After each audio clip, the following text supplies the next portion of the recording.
I I don't know exactly where I am on the political spectrum. I guess it's kind of mixed. I guess I call myself a conservative progressive. That is, I think I'm probably more socially conservative, and you know, when it comes to economics, I'm probably more progressive. So, but I mean, I feel like the political parties are way too. Politics encompasses way too many things to try to like just lean to one party. I feel like anybody that can just say I am staunchly this or staunchly that is just a sheep. Where can people find you? You can find me at twitch.tv/Mr. Fanatic, YouTube, Ask Fanatic, and then my music, which is what I really do, under the name Fanatic, Fanatiq, just like you see on your screen. That's where I release different types of music. I'm not a rapper. Okay, cool. Well, thank you for joining us. All right, next up, let's bring on Mr. Sean Last. How are you? Welcome back. I'm doing all right. So I don't think most of our audience needs an introduction, but maybe for Fanatic's audience, if you want to introduce yourself. So named Sean Last. Politically, I have some right wing and some left wing opinions, but in the context of these debates on race, I'm just going to be defending very far right wing opinions. And you can find me easiest on Twitter under the name Sean Last. I'm at other sites too, but I'll link to all those through Twitter over time. So that's the best place to find me if you're inclined to do so. Okay, great.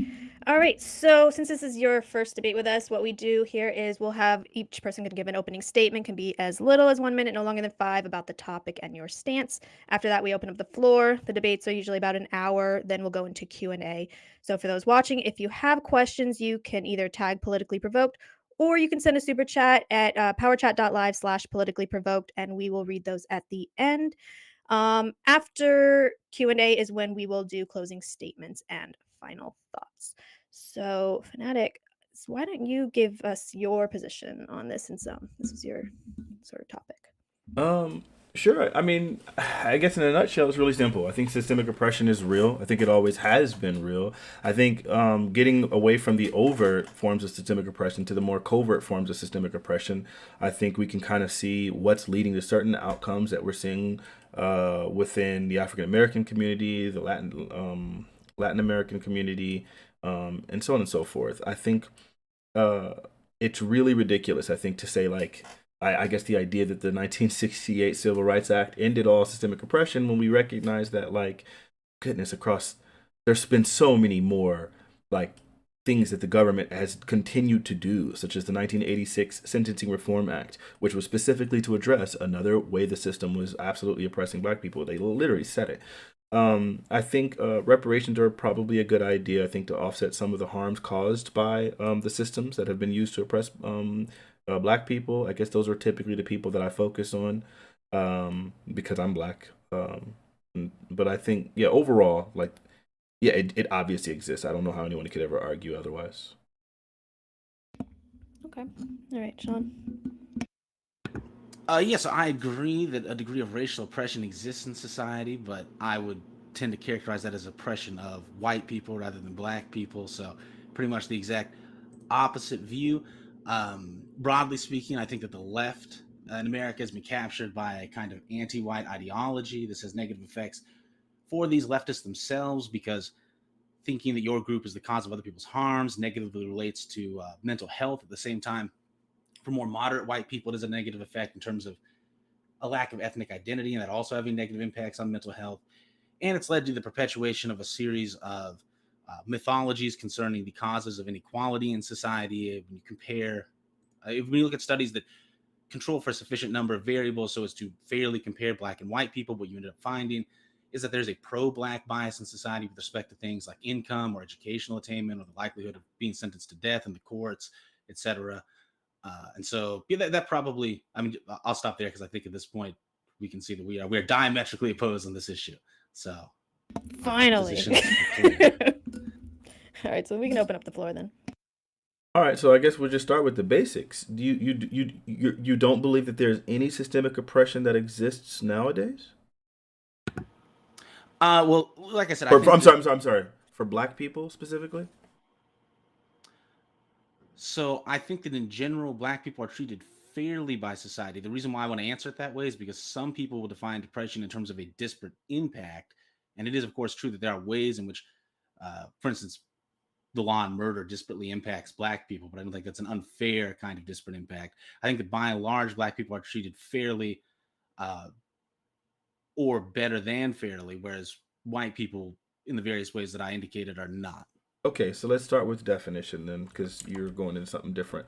What is systemic oppression? Yeah, like I said, what I'm mostly concerned with is the degree to which groups are treated fairly. The degree to which a disparate impact is caused by fair differential treatment is not concerning to me. And the law on murder hopefully elucidates why that would be. Okay, what is systemic oppression?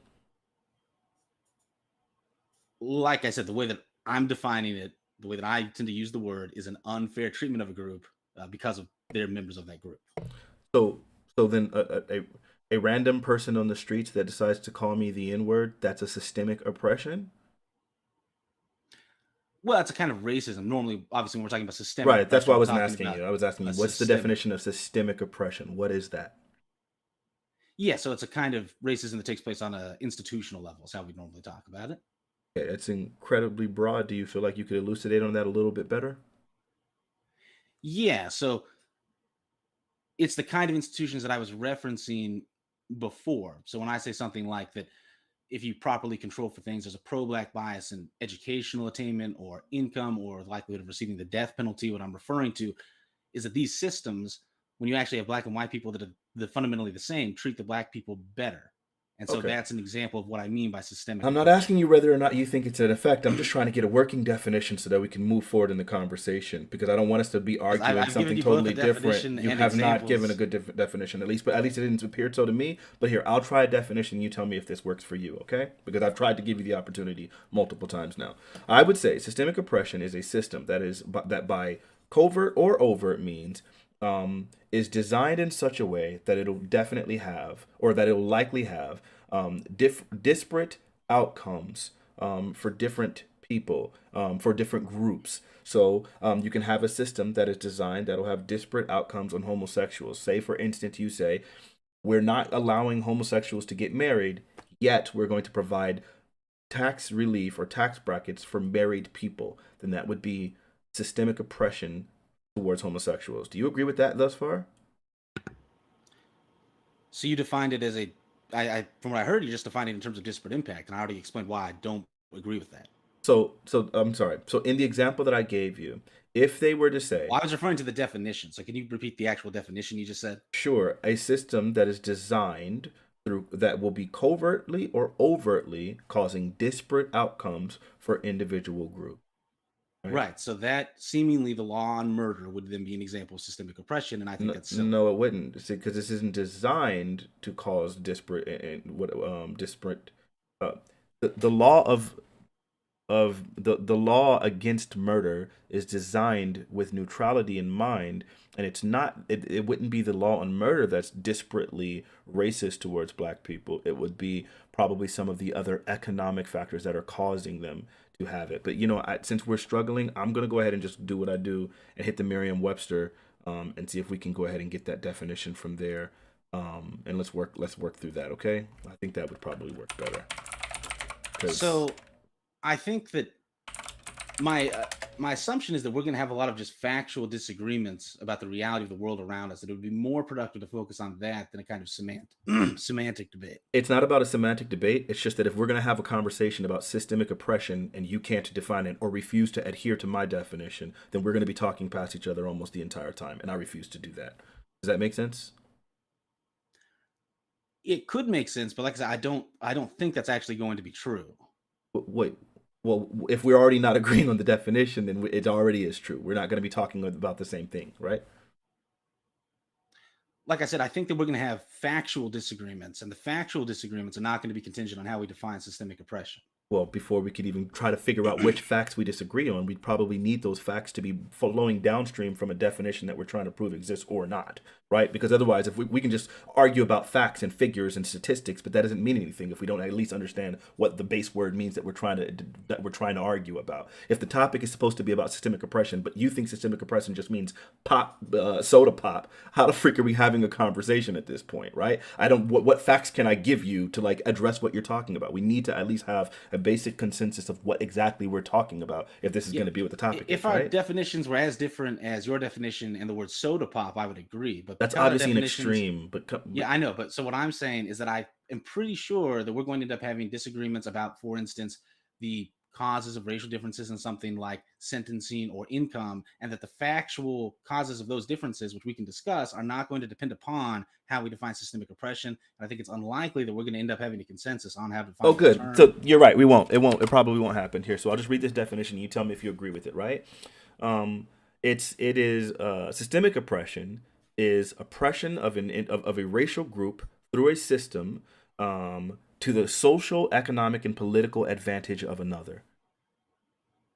So I would need to hear the definition of the word oppression in that context if we really want to do this, which I don't think is a Okay. productive use of time. Okay. Unjust or cruel exercise of authority or power. Yes. So in that case, I agree that because the thing again that I'm trying to insert into the definition is an aspect of unfairness. So as soon as Right. we added the word unjust, then I'm going to agree. Okay. So okay. That was the main difference, I think. So between here, our let's try respective this. definitions. It's okay. The unjust exploitation of a racial group to the social, economic, and political advantage of another. Sure. Okay. So, would you say then, given the fact, if they were to create a law that said homosexuals can't get married, while also providing benefits specifically to married couples, that would be oppressive to homosexuals? Yeah, I think that would be Okay. And so if such a law was in existence right now, then you would say that would be systemically oppressive. of gay people. Yeah, Okay. sure. Good. So then we at least understand what the definition is and how to apply it. So then let's start applying this towards niggas because that's what I like to focus on. Okay. So Okay. yeah. So if you look at something like for example, within our criminal justice system, we see that there's some obvious disparities between blacks and whites when it comes to sentencing. And even if we control for similarly situated blacks and whites, we find that blacks are sentenced longer for the same crimes, right? Like really similarly situated. That means if we control for Right. I don't priors, agree with that statement. okay. If we control for priors, if we whatever, and when we're seeing them do the same crimes, we're seeing that there's like at least a 19% premium that seems pretty irrevocable. You disagree with that? Correct. I disagree with that statement. Okay, do a study really quick.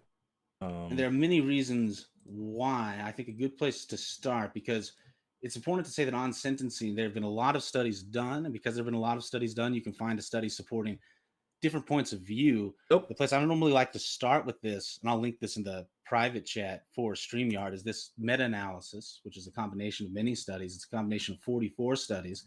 And what it finds, in fact, is that after controlling for priors and offense severity, race is not significantly related to sentence length.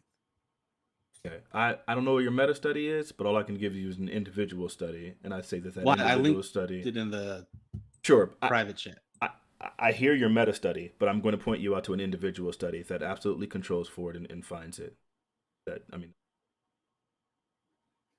So how would one study which does this be methodologically superior to 44 studies?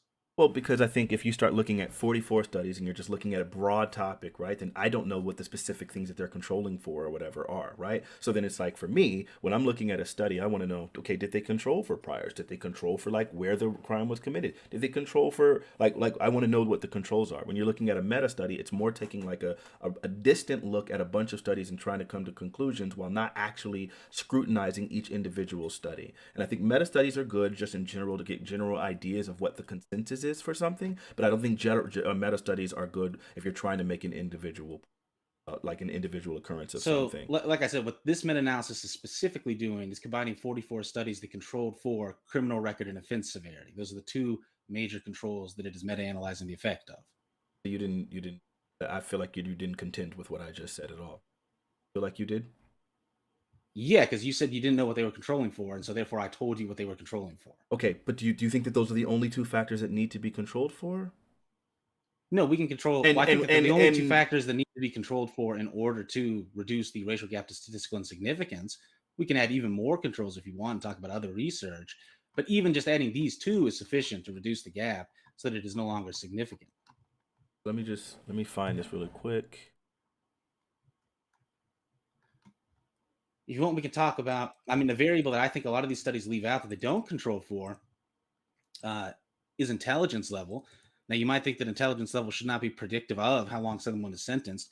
I like to hear a study from 1996, which I don't finds think that intelligence. after I don't think our let me criminality. please Hold let on. me finish. Wait, wait. Please let me finish my Before you sentence. go off on this crazy So point, criminality has that, nothing to do with intelligence. I'm sorry. Intelligence has nothing to do with sentencing. So it sounds like what you're doing is you're that's trying to. What literally it sounds like what you're trying to do is just go onto your talking point about something that has literally nothing to do with what we're talking about right now. Because what we're discussing, sir, in all fairness, is sentencing.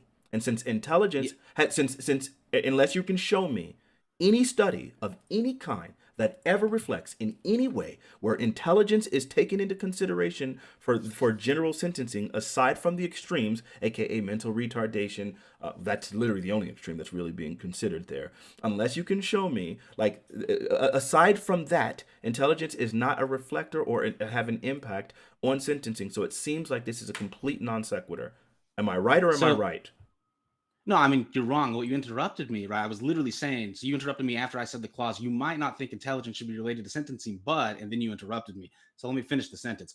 But in this study where they controlled for the kind of crime being committed, the defendant's records, their age, race, education, employment, etc., all these other things, they found that IQ, in fact, was still significantly related to sentence length. And moreover, that in this model, which controlled for these normal criminal variables, and as I've already said, controlling for the criminal variables already actually reduces the racial gap to insignificance. But this model, which controlled for IQ, which shows that all these other studies are leaving out an important variable, which does impact sentencing, found that race was not significantly related to sentence length. Where here, are we in a group chat? Because I want to link you the study now. Here, Britt, I'm gonna link this to you. Can you like pass We that? have a there's a private chat you can put it in. Um, let me see. Hold on.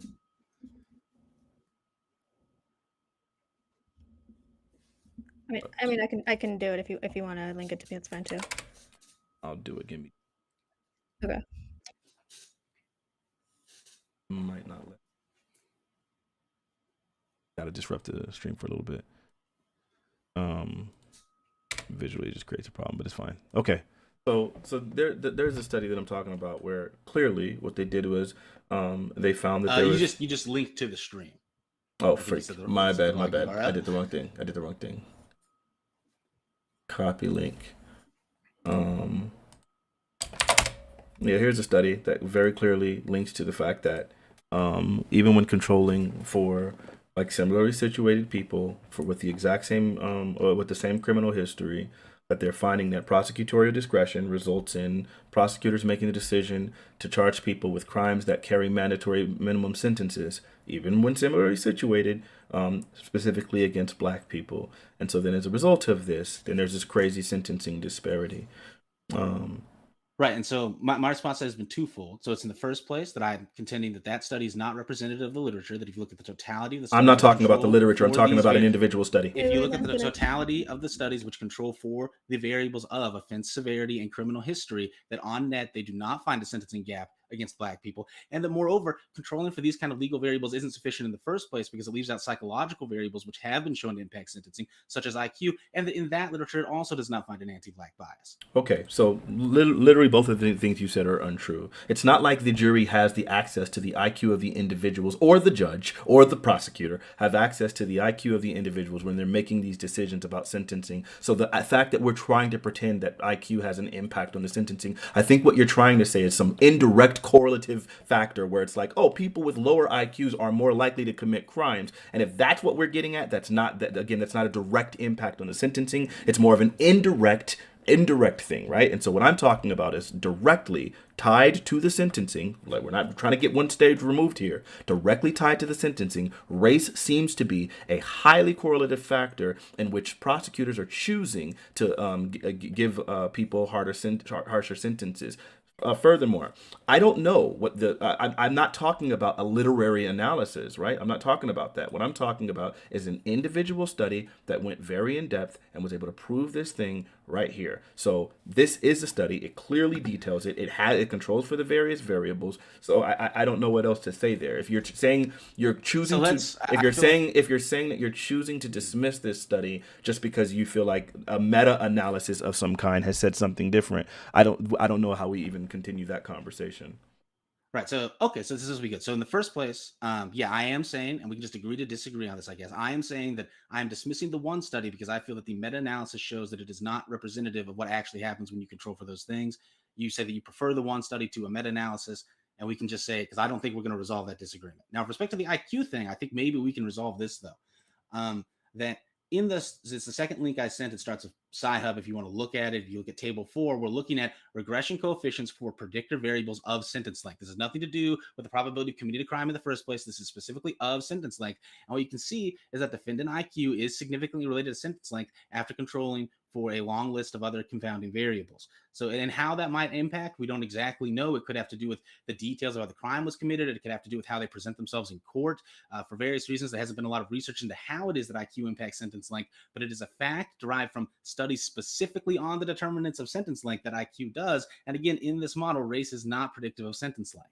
Yeah. So I don't know what else to say to that. Like we've already gone through that point. Basically, what you're saying is like, hey, we're just finding some crazy correlation that's like that they don't have access to this data, but you're trying to say that it has an impact No, on something. Well, hold on, they hold on, measured the hold on, IQ of hold the on, hold on, hold defendants. on. But you're not. But you're You're not saying understanding. you're saying that it has some sort of impact. But again, the people like deciding on the sentencing, both the jury, the prosecutor, and so on and so forth, in like the vast majority of cases, have no access to that information. So if they don't have access to the information, to imply that this is some like greater systemic oppression sounds absolutely ridiculous. Or trying to imply that this is like what directly impacting the majority of sentences is absolutely So ridiculous. I have already postulated two mechanisms by which IQ might impact sentencing, both in terms of the details of how the crime is committed and in terms of how people present themselves in the courtroom. Now, it is true that the judge does not have access to the IQ score, but it is also true that there have been studies in which the IQ is directly measured, and it has been found again that defendant IQ just is a significant predictor of sentence length. You might find that surprising,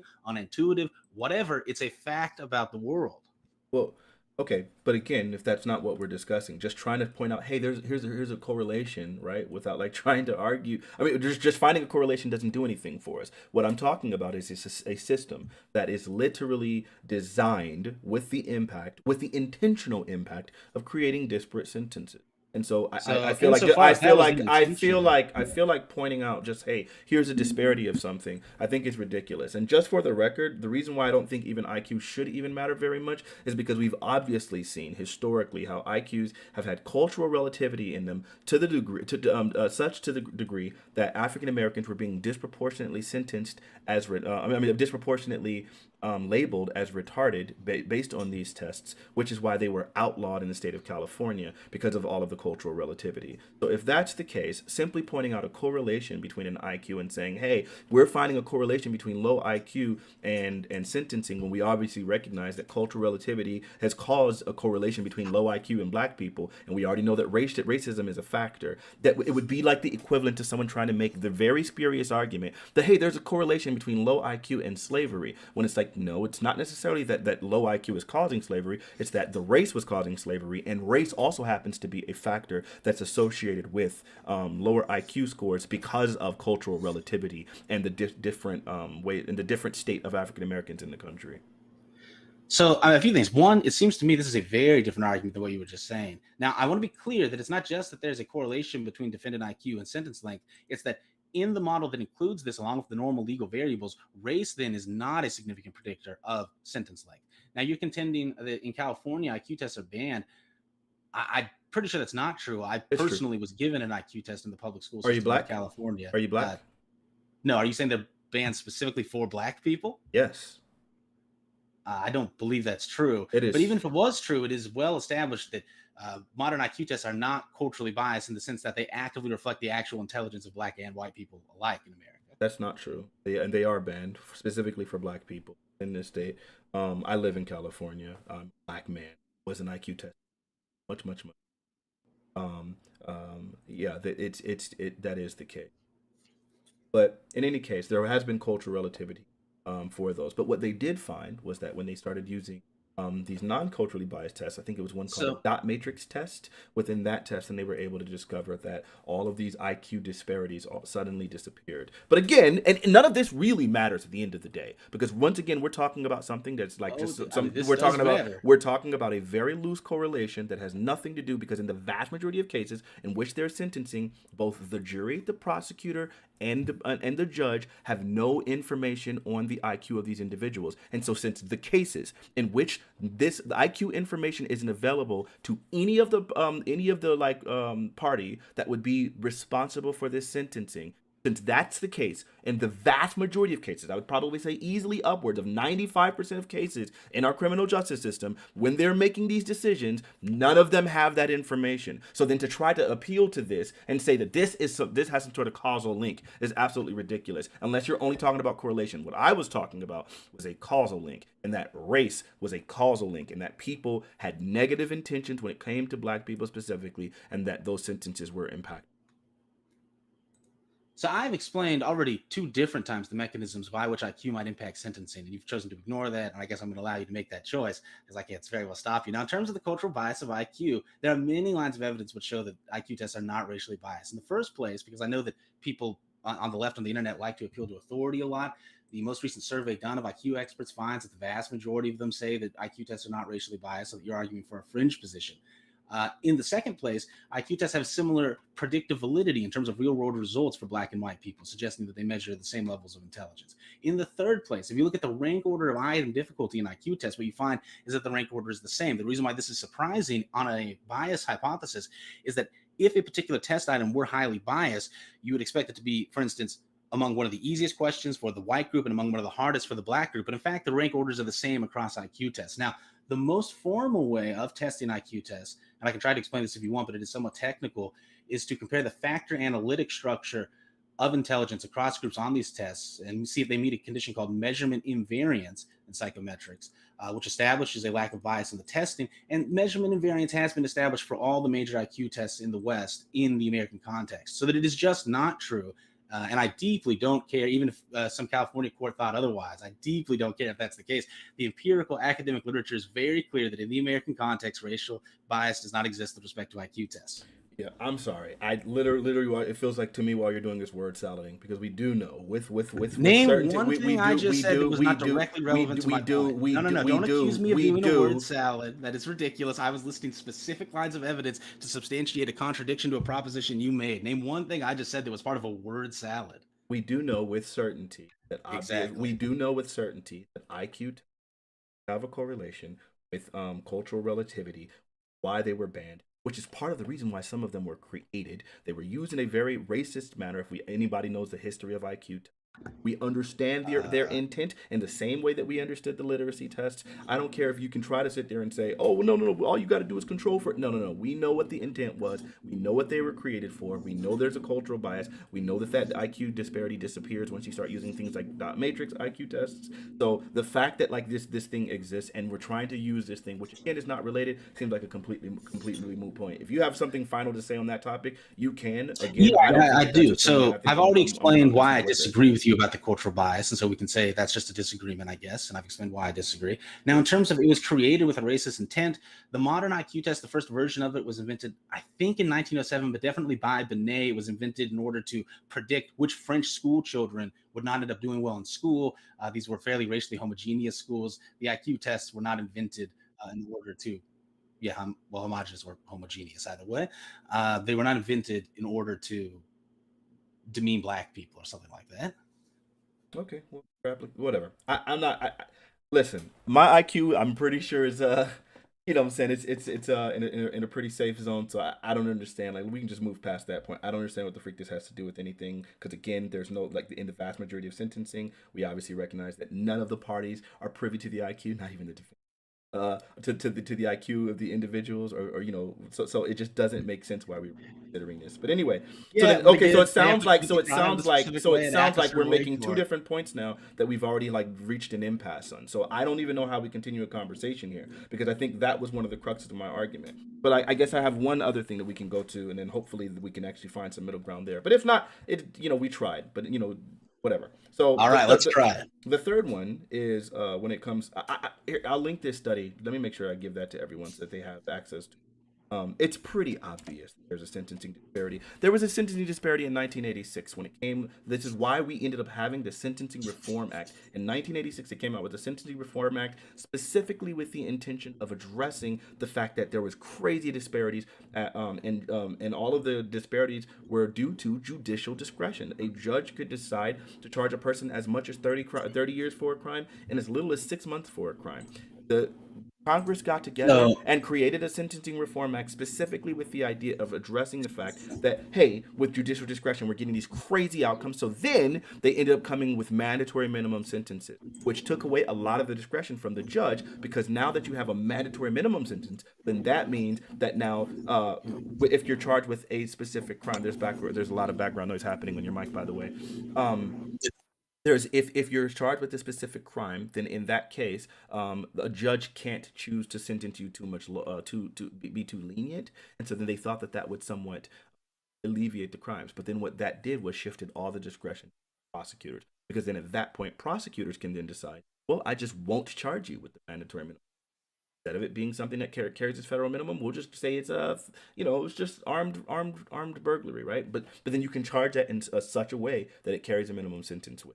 And so now it's all up to the prosecutors. And what we're finding is that prosecutors will introduce these mandatory minimum sentences charges specifically against minorities, specifically against black, more than they will everyone else. That's all there in that study. I'm not making it. So the first thing we need to talk about. So I agree that in 1986, people in the government were under the impression that there were unfair sentencing disparities. So we can agree on that. However, even back then, that was not true. So we can see here, this is a paper by Kleck from 1981, and he reviews the research done up to that time. And what he finds on Table 3 under the section of non-capital sentencing is that in those studies which controlled for prior record, there were 13 studies done by that time which indicated no racial bias, and only 2 that indicated that there was racial bias. So that even then, the vast majority of evidence did not favor an actual racial bias in sentencing. And of course, we've already explained why we disagree about the modern sentencing context. Again, I think the weight of evidence very strongly favors no racial bias in the current or past situation. Okay. So let me ask you this really quickly. Do you think that like having a lawyer or having representation? No. We're off of that. Let's get into. Well, I mean, I guess it still loosely ties in there. Sure. I mean, I think it would be productive to move on to some other aspect of racial discrimination at this point, because it seems like we are going in circles. Absolutely. So let's look at things like redlining. Redlining obviously had such an impact on people's ability to live, ability to generate wealth. We all know that 70% of all real estate. I'm sorry, 70% of wealth in this country is real estate. So if that's the case, then it seems like if we had measures that specifically said that portions of our society cannot acquire real estate, like cannot buy houses, then it seemed like that they were kind of forced not to be part of what is largely responsible for economic growth in this. And that existed all the way, I think, until 1968 was when the Fair Housing Act was passed. But it didn't stop there. Then it continued on, and there were so many more things that ended in it, like done with the way that they issued that's still discrimination. But my main point is, So, so let me finish my main point. So mhm. my main point is that those things are still in impact today. For example, my mother just inherited the house of my grandmother bought a house in LA. And the reason why she bought the house at that point was because of the fact that she was able to richer neighborhood. So very much segregation during those. My grandmother passed 3 years. In those three, so when she passed, she left her house that she paid off. Her and my grandmother left that house to my mother. So my parents. But that house, the growth rate of that house was significantly lower than its white counterparts in the neighborhood. So like that is something where lasting impact, not just my that happen across the board. So where we'll see that like generational wealth and inheritance happen in that way, where they're being impacted because of the fact that Mike is cutting freak. They're being impacted by the fact that the system at the time prevented them. So we're still seeing those impacts in their inheritance. Yes, I mean, I disagree with this for many reasons. So, in the first place, the gap in home value between black and white people, and for those people that don't know, redlining supposedly started around the mid 1930s via various government organizations, the FHA probably being the most important. Supposedly? Yes, supposedly. So as I was saying, if you look at the gap in home value between black and white people in 1940 and 1960, what you find is that over that time period when redlining was supposedly most pernicious, that gap in home value decreased, and there was no significant change in the gap in home ownership. Now, it should also be mentioned that there have been done various studies, especially in the 1970s, looking at the effect of racial composition of a neighborhood on the ability to get a loan in that neighborhood. And they pretty consistently found that it had no direct effect on that ability. Now, in terms of the role of inheritance, generally speaking, in racial inequality, one thing to say is that the vast majority of the black-white wealth gap persists even when only looking at those people who have inherited nothing. Now, in the second place, there's an association, of course, such that rich kids tend to come from rich families, but we can get into this if you want, but I don't think that that's causal. I think that that mostly reflects genetics rather than the direct effect of the environment.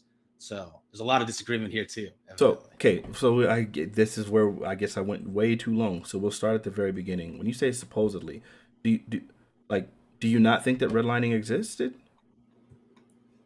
It's not clear that it existed in any way that had any kind of unfair effect on black people, is what I would say. So, well, I guess I'll stop there first and hear your reaction to Oh my that. God, yeah.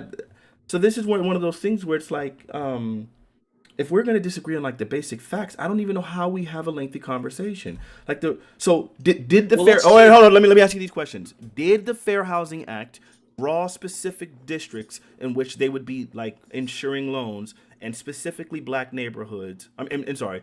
Did the Fair Housing Act draw districts on racial lines? Did they do that? Did the Fair Housing Act I'm sorry. draw? The Federal Housing Administration.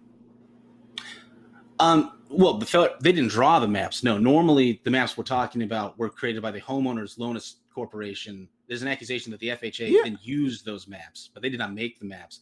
And the maps themselves, I mean, if you look at the actual people in the 30s who the Homeowners Loan Corporation gave loans to, and again, this is the group that actually made these maps, they disproportionately gave loans, so far as we can tell, to black people. No. It is true that they recognized that there was a higher economic risk of giving loans to black people, but that's just a fact, and that doesn't entail that they didn't give loans to them. So the FHA were the people that created the risk rating system that determined whether or not they would issue loans, right? Like I said, the maps that people are normally talking about with That's not respect the to question I redlining. asked you. I'll ask you again. The So FHA, there's nothing called the yeah. FHA, the Well, Federal let's hear Housing this. Administration, they created the risk rating system that determined who would get the loans or not, right? The FHA had a risk rating system. It's not the risk rating system. Every organization that gives That's what loans I has said. a risk rating system. They That's had what I a just risk rating said. system that determined which loans they would back. Of course, like Okay. any organization that gives loans does. But Mm-hmm. if we're talking about redlining, these are specific maps people talk about where literally the accusation is that, right, that comes from the fact that there was a color code of red in these areas that have lots of black people. The reason why I keep talking about the Homeowners Loan Corporation is those are the people that made those maps that are usually talked about. Okay. So now that we know that the FHA did create a risk rating system to determine who or not they would issue loans to, was the FHA's risk rating system based on whether or not you were in or around a black neighborhood? Was that an impacting factor on their risk rating system? So far as I know, the only policy they had that explicitly had to do with race was a bias against integrated neighborhoods. But they gave loans to black people and white people that were in segregated neighborhoods. They And like I specific said, wait, if they the weren't giving well, no, loans. I want to make I want to say something else, Well, which is wait, hold that on. Before you do, can as we I've like address the thing you just said already since that's still on topic? what I'm going to say is on topic because what I'm Okay. trying to say is that it is important to remember that no matter what their policy was, it evidently was not having a very large impact or any impact because, again, the racial gap in home value during this time period narrowed rather than widened. Okay, so specifically during the time when the FHA created this risk rating system, which you've agreed they did create, it was specifically designed based on whether or not you lived in or near African American homes, in neighborhoods. Is that true or not? No, like I said, they had a bias against integrated neighborhoods. They also refused to give Wait, loans to white people that lived that's in no. integrated That's a neighborhoods. different question. Yes, they insisted on segregation as well. That's a different statement than the original statement that I was saying that they had a refusal to insure mortgages in and near African American neighborhoods. Is that That's the true? No, the FHA did give loans to black people. That's not what I'm asking. Did the FHA refuse to Okay, insure did the FHA refuse to insure mortgages in or near African American neighborhoods? I've answered this question like 4 times, so I'm saying I don't think that's true. Okay, so then that's where if we already disagree on the facts, I don't know what else I can. I mean, Okay, so let me ask you if you agree with this, that even if the FHA did that, because of course, even in the post-war period, most home loans were not backed by the FHA. And so even if the FHA did this, it is a fact that this did not cause a widening in the home value gap between blacks and whites in America. Do you agree with that statement? no, I don't. So why don't you agree with that statement, given that the home value gap decreased during that time period? Because it depends on what's happening to the home values. The reason why the entire reason why why they were why the Homeowners Loan Corporation was even created was specifically because there was concerns about mortgages. Like they had these crazy balloon mortgages where you would be making minimum payments and you were expected to pay all of it off after X amount of time. And then, of course, most people couldn't afford to do that. So then it was causing foreclosures in homes and so on and so forth. So then the whole purpose was to create and so then banks began not loaning money to people, all people. And so then the FHA, the Federal Housing Administration, was specifically created with the intention of we're going to start insuring loans. We're going to insure these mortgages so that way, because they're not loaning the money themselves, but they were encouraging the banks to do so, and they were insuring these mortgages. Yes, they were insuring them, and basically saying if the borrower doesn't pay, then the government will be responsible for it. But in order to do that, they ended up creating a risk rating system, and the risk rating system specifically had to do. They drew on the maps that were drawn by the HOLC, and using those maps, they created the risk rating system, which specifically said because the maps that the HOLC drew were specifically about black neighborhoods. They were race based maps. And so then the FHA said, we will not loan to anybody who is redlined, and they separated the black neighborhoods with these red lines. And so they specifically said, we will not loan to anybody that lives within these neighborhoods, and in sometimes even really close proximity to the neighborhoods. So then as a result of that, they FHA loans, they specifically insisted on segregation, and they specifically were giving primarily to white borrowers. And that's what ended up creating that. That's what ended up creating the disparity. So again, the disparity, I don't know what you're talking about. The disparity lessened over this time period. How on earth could it have created the disparity which lessened during the time You're period talking in about which the you're laws talking were? about a disparity in value, not a disparity in total home ownership. You see, because Okay, there so was a housing boom during I that. brought that up. There was a housing boom during this No, time, specifically by white borrowers who were able to apply for homes during this time. Black people were living yeah, whatever. So there was a boom for white borrowers, and we didn't see that same boom happen for black borrowers. no. So I think the home value question is more important than the home ownership question. But home ownership, I said this earlier, but I haven't said it as many times. I haven't repeated it as many times. So I guess you didn't catch it. But no, the home ownership gap did not widen during this time period. But That's from just not true. so you're saying from 1934 until 1956 there was no widening? Correct. You can hear. I'll link you a paper, which I have on this. Do you see this paper that I've linked? Because it's on table one, or it's figure one, rather. Race and home ownership from the Civil War to the present by Collins and From Marco, wait. 1999. Okay, here, let me see.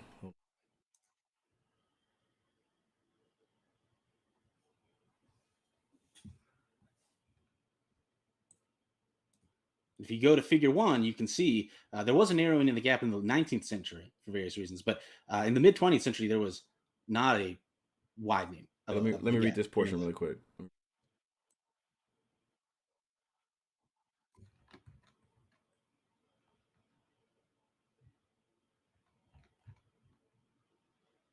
The best table to look at actually is probably Appendix Table 2.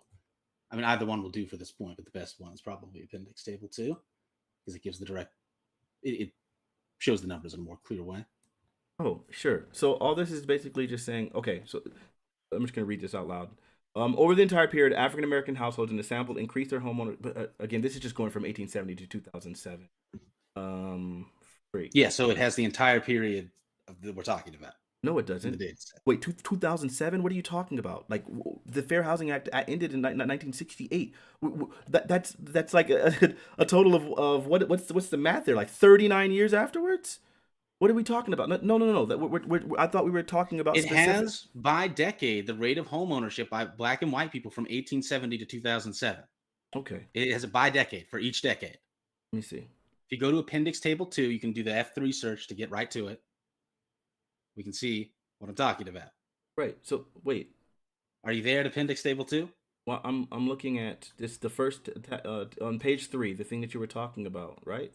And it seems like the gap did widen from 1930 until 1960. Like, I don't know specific, but it looks like between 1960 and I'm gonna say 1965. So it looks like there was a widening, right? No, there wasn't. This is one of the reasons why if you go to Appendix Table 2, it actually says the specific numbers rather than displaying them as a line chart, so it's easier to see exactly what the numbers are. So, okay, from 1900 to 1970, there was a widening. From when? 1900 to 97, because it just seemed like there was a gap of 26 and 5, whatever, 8. There was a widening. 28. Are you looking at Appendix Table 2? I was looking at the first page, the first thing that you told me to look at when you first table, but it's fine. We'll go to whatever the new thing that you're talking about. It does seem like there's a widening. What page is the thing that you're talking about? It is on page 18, or you can just F3 for Appendix Table 2. Let's see. The rates of owner.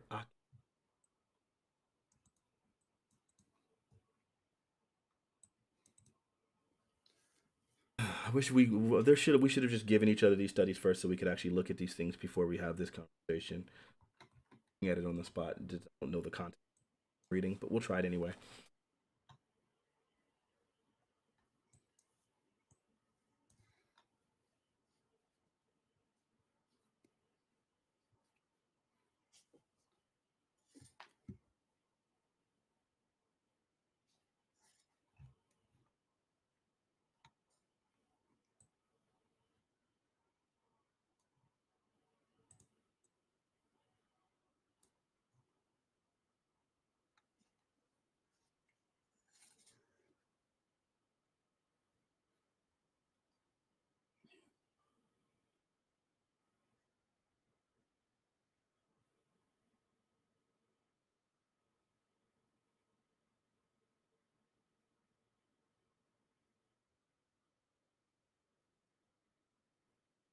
Okay, so I'm just going to say.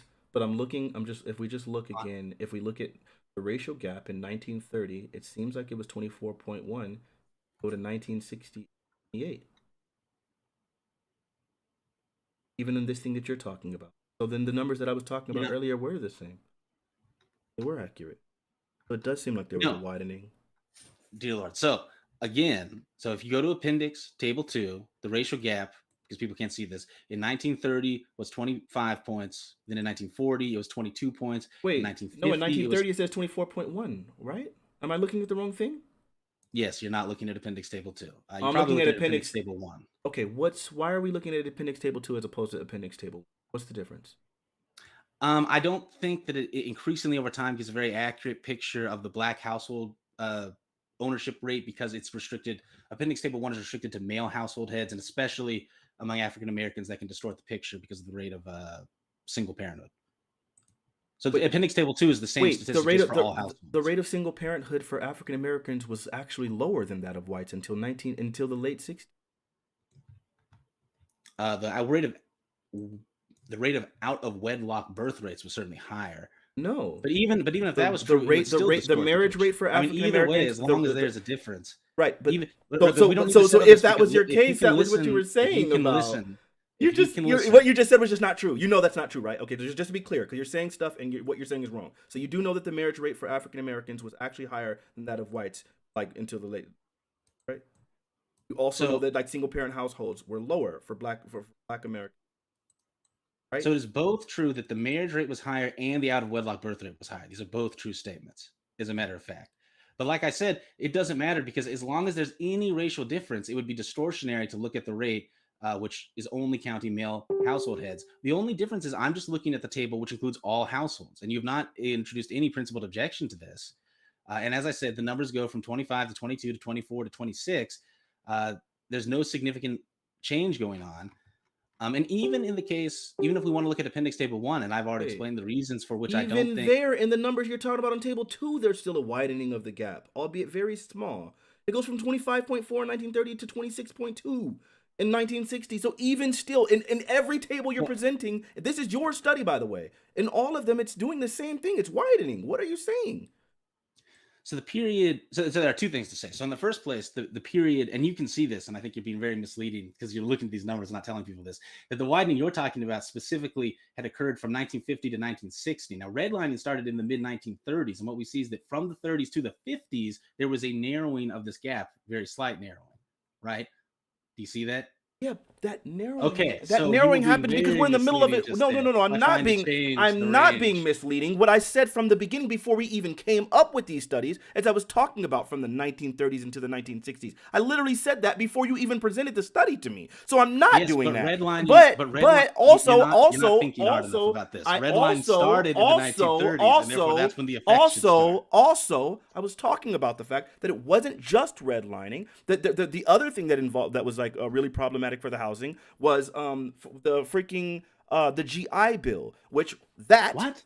yes, the Now you're GI. just lying. This is so petty. You absolutely Wait, did. wait, When did you say anything about the GI Bill? we up to this hadn't point? gotten to that yet. But what I did Then say, why did you just say you were also saved? because what I was talking about was from the 1930 to the 1960s. You see, in the paper that I had prepared specifically for a video that I made about this topic, it covered the FDR's New Deal in 1933, the Federal Housing Administration in 1934.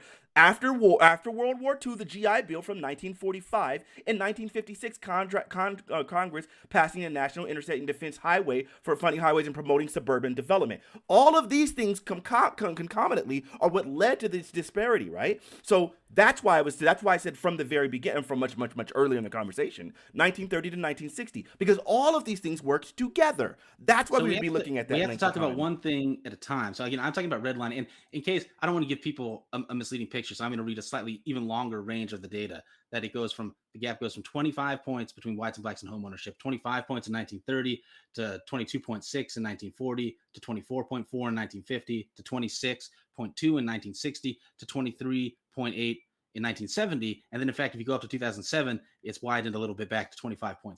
So that gives people a fairly, I think, comprehensive sense of the data range. And it's fairly obvious that if you were looking at that data set, you would not point out any significant effect of redlining. And then again, what I think is the even more important statistic is the racial gap in property values.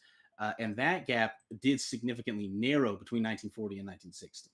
I think what we're seeing here is Now, in terms of the GI I Bill, think no, you're not going to ramble like that. I just let you talk all that time.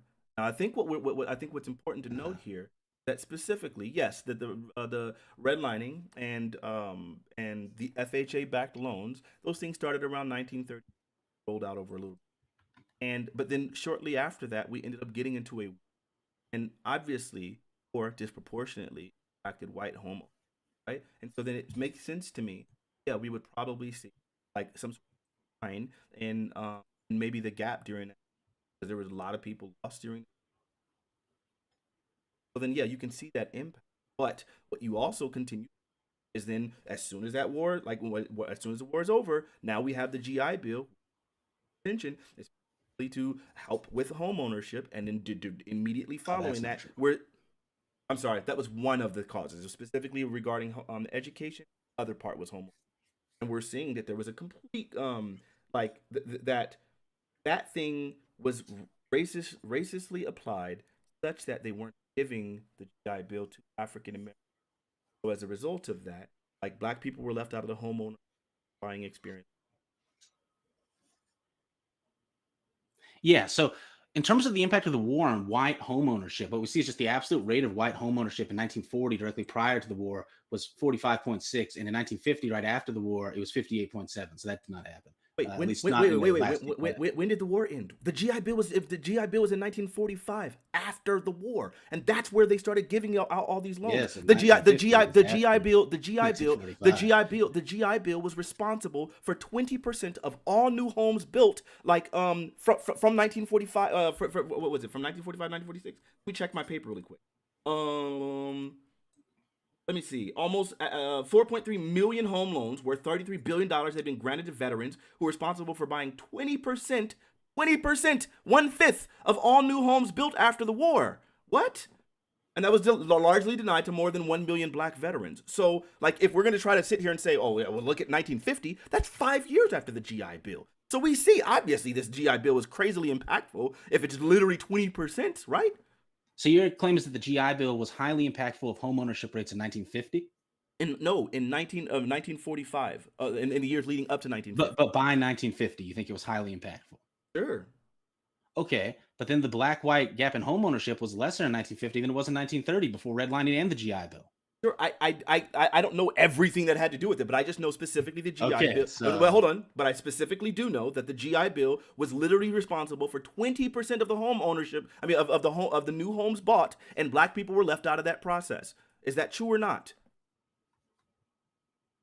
I don't know about the specific proportion of homes that the GI Bill funded, and I'm sure that black people also got homes via the GI Bill. The vast majority of the GI Bill was like literally denied to what? There were states in which less than 2% of the GI bills being issued were issued to black people. So the best data I've seen on this concerns the utilization of job training and education from the GI Bill, and the data there is such that those benefits were utilized by 49% of black vets and only 43% of white vets. Right, but the problem is we're talking about home ownership, and you have to recognize that at this time, I've already explained at using this your time, and at this time, the Fair Housing Act of 1988 hadn't Dear been Lord. passed yet. So what you found was there was a whole bunch of people who might have been able to have access to the GI Bill, but because of the fact that they weren't able to buy the property, then they weren't able to get loans for. I mean, then they weren't able to apply it. There were people who went to places like Levittown, which literally within the deed of the home, it was said specifically that the house couldn't be sold to black people. So those people, even though they had the GI Bill, which means they should have been able to buy those loans, they weren't able to get those. They weren't able to apply it. So first off, there were a bunch of people that they just automatically were just restricting it from, and then the people that they weren't restricting it from, they were specifically saying, well, you have to live in a black neighborhood, but there were already measures from the FHA that had clearly detailed that you weren't allowed to apply these things towards black neighborhoods. So then, as a result of this, people have GI Bills that they literally can't apply. So I'm just going to repeat what I said Specifically before. for home buying, According that's to what I'm saying. you, both the GI Bill and redlining were in significant effect by 1950, and yet the racial gap in home ownership was lesser in 1950 than it was in 1930. Sure. And the thing is, what you found was that like black people had to end up buying homes without using those things, and yeah, I mean that's literally what happened. We had to work around the system in order to do so. But because of the fact that you find a way that to actually succeed in a downtrodden system doesn't mean that like the system itself is not oppressive. You can't just say, well, black people still found a way to make it, so therefore the system didn't really do its job, right? Like the system was still oppressive. We just The found a way. system We just did been an not incredibly produce. resilient people that were able to find other ways of doing it. Now, whether What or I- not, well, if you're trying to say that, well, if the system didn't specifically produce a housing gap disparity, that's not the answer to the question. The fact of the matter was that these GI Bill homes did create massive amounts of wealth for these people because the loans were significantly easier to pay off, and so then their foreclosure rates were going to be lower because the interest rates were going to. And the houses were bought in better neighborhoods in which there was greater maturation. So all of these things are what led to this wealth gap from the African Americans, considering that 70% of wealth in this country is in real estate. So again, so in 1940, on average, a black home was worth 35% that of a white home. And in 1960, that ratio had decreased such that they were now worth 56%. So it is not true in terms of property value, which is how you would get the kind Wait, of I'm sorry. effect you're talking about. Repeat that one more time. In 1940, the black home on average was worth 35% what the average white home was worth. In 1960, the average black home was worth 56% of what the average white home was worth. So that the property value gap also decreased, so that it is not as if they were not able to buy, as good of homes or something like this, such that they were all buying really shitty homes, and so you would expect to then see a widening of the property value gap, and in fact, you see a narrowing. And what I care about fundamentally is the degree to which these policies actually created unfair inequality. That is what I care about, right? So for me, this is the most relevant data. So here's the problem, because if that doesn't control, because for example, if you like you've heard of the thinning of the herd. If all of the people who were not able to secure better loans and live in the better neighborhoods, if they just lose their homes and stop owning them, and now they're largely moving away from homes and into apartments, then you have a smaller concentration of people, or you have a smaller in projects, right? You have a smaller concentration of people owning homes. So then you might have an increase in value, but that's not because like the houses are maturing at the same rate. It's because of the fact that So largely African Americans at this point gave up on home ownership, and were more so going towards at that point a large sector of them were living in public housing, which was projects for Black people and single family homes for we've white people. already seen that there was not a significant widening of the racial gap in home ownership rates. So that's just not true. And then in the second place, if you include people who were renting, so there's not just now looking at homeowners and then including the value of places they were renting, then the gap went from 17% in 1940 to 32% in 1960. So that it's still narrow. Wait, why would we include people in renting when we're talking about home ownership? Because you were complaining about them not being able to buy homes. Right. If we're talking about not being able to buy homes, why would we be talking about renting? That's the most common alternative to buying a home. But does renting? Wait, hold on. Wait. Does renting generate the same wealth as buying a home? No. Oh, so then why the hell are you bringing that up? In response to you bringing it up. I didn't. But again, the home I'm not, ownership bro. rate gap did not widen anyway. Okay, anyone who's following this conversation carefully sees that you are wrong in the most dramatic and straightforward way imaginable. Let's move on to another topic for you to be wrong. I don't feel like This is there's very much. ridiculous. I think that pretty much does it for me. I don't think there's very much more to talk about. If we're talking about home ownership and then you introduce renting into there to try to use those numbers and then say that I brought that up. This is so sad, dude. Everyone can see, like anyone who's following this can see what's happened right now. I believe that you believe that. You got anything else, buddy? I don't think there's very much else to talk about, because if we're gonna be denying the fact that like the freaking GI Bill was like largely impactful, if we're gonna deny the fact that redlining actually had an impact, then pretty much all of the systems that I'm able to talk about, we're gonna deny the study that I give you that clearly shows a sentencing disparity. Then that means literally there's nothing very much more that I can talk about, because you're just gonna deny literally everything that I can present to you, even if I give you a study. Yeah, and I give you 45 in response, and you're like, no, but look at my. You give me a meta-analysis, and you compare meta-analysis and a study that controlled for IQ. We saw what happened. Okay. All right, man. I mean, we can go to Q&A if you guys want then. Oh, sure. All right, let's see what we got here. Let's see what we have. Let me go to the super chats. That I think I saw actually like one real question, but I'll read out the rest as well. One of the questions was, let me find it. Okay, so from Miles Tails Groiper, thank you for the super chat. He said, hello, do you believe that the phrase Blue Lives Matter is racist? Do you believe that the police are part of systemic racism? Sure, I believe that the police are part of systemic. Had like these commissions that were literally drafted by bipartisan parties in which they were investigating different police departments, and every single one of these always determined there are crazy disparate treatment of different people. Furthermore, I think the idea that like Blue Lives Matter, comparing that to Black, blue is life, it's a job, it's an occupation, whereas like Black is such an integral part of an identity, which is more going to be associated. Right, you can quit your job and do something. Right, you didn't grow up as a police. You eventually choose to become that. Whereas when it comes to something as a police officer, you get vacations from your job. You can take off your uniform and now you're living an entirely separate life. Whereas as a Black man, you're never taking. And I think it's really interesting to me that the same individual say all lives matter when you say Black lives matter. I have no problem saying blue. And obviously the police are. And obviously, I'm going to say they're not systemically oppressive. If you sufficiently control for behavior, differences in the outcomes, criminally speaking, either are neutral by race or they favor black people. That being said, I don't have particularly warm feelings about police, and so therefore don't have particularly warm feelings about the Blue Lives Matter phrase. BLM is toxic and very bad, but not primarily because they don't like cops. One more thing I would also say, we obviously seen that like even when you control for things, yeah, that even when we control for things like resisting arrest, that black people, whites are significantly more, yet blacks are significant. We can go over any of those kinds of studies. Anybody? Actual stuff. Well, I'm going to epically talk around that point by noting that meta-analytically what has been shown is that while it is true that the majority of studies find that there's a bias such that white people are less likely to have force used against them than black people controlling for various circumstances like resisting arrest, that this has been found to be due to publication bias. That is, the studies that show that are more likely to be published than those that do not. And correcting for this in a meta-analysis, there are various statistical techniques you can use to correct for that impact, make that effect go away.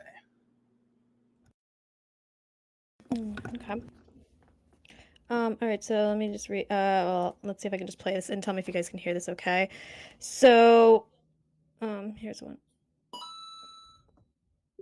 The noticer sent $10. Fanatic said his IQ was in the good zones. His IQ. So they're asking. I guess they're asking what your IQ is. Oh, don't worry about it. Okay. That's that.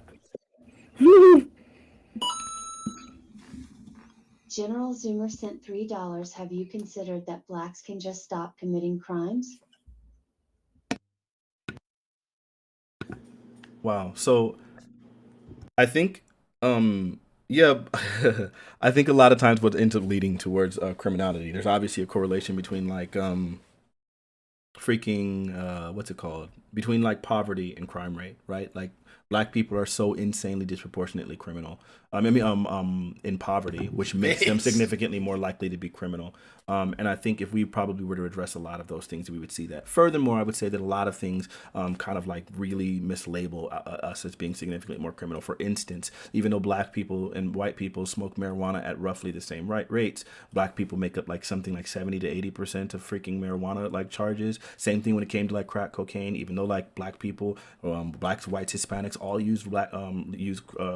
were using crack cocaine at the same rates, black people still made up like 70 to 80% of like the sentencing. Black people are a disproportionate number of exonerations. I think there's like 1,300 per year, meaning that we're being falsely accused of crimes. So I think like there's just so many different things that like clearly detail the fact that the war on drugs is like elevating the black criminality, when in reality drugs should have never been criminal. It should have been something that was medical, and white people can finally see that now that they're getting bodied by this what's it called, by the opioid epidemic. Now all of a sudden we recognize it's a medical problem. We didn't see it before for some odd reason.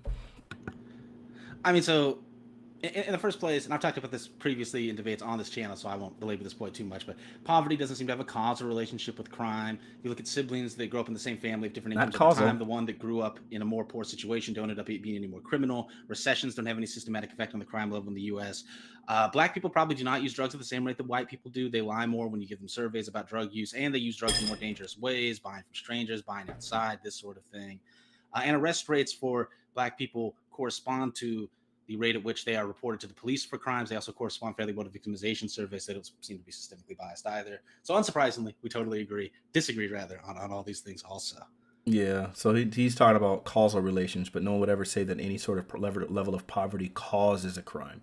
It's about whether there's a correlation, whether there's an increased likelihood. Because when you're talking about things like systemic racism or things like systemic issues like poverty, you're not going to be looking for direct causal links. You're going to be looking for things to say, there seems to be an association with this thing. It seems like people are more likely to do this. You can always be outliers. I think my mother was an outlier. She did, despite being on welfare and having 7 children, she ended up rising above that and ended up becoming upper middle class, moving out of whatever. Like you can be, but looking at an individual and saying it can be done, so therefore there's no causal link, is not the same thing as saying that there's an obvious correlation between these two things. And this correlation is what we would probably be looking at when we're talking about broad normative claims like criminality within an entire racial group, which makes up 13% of the population.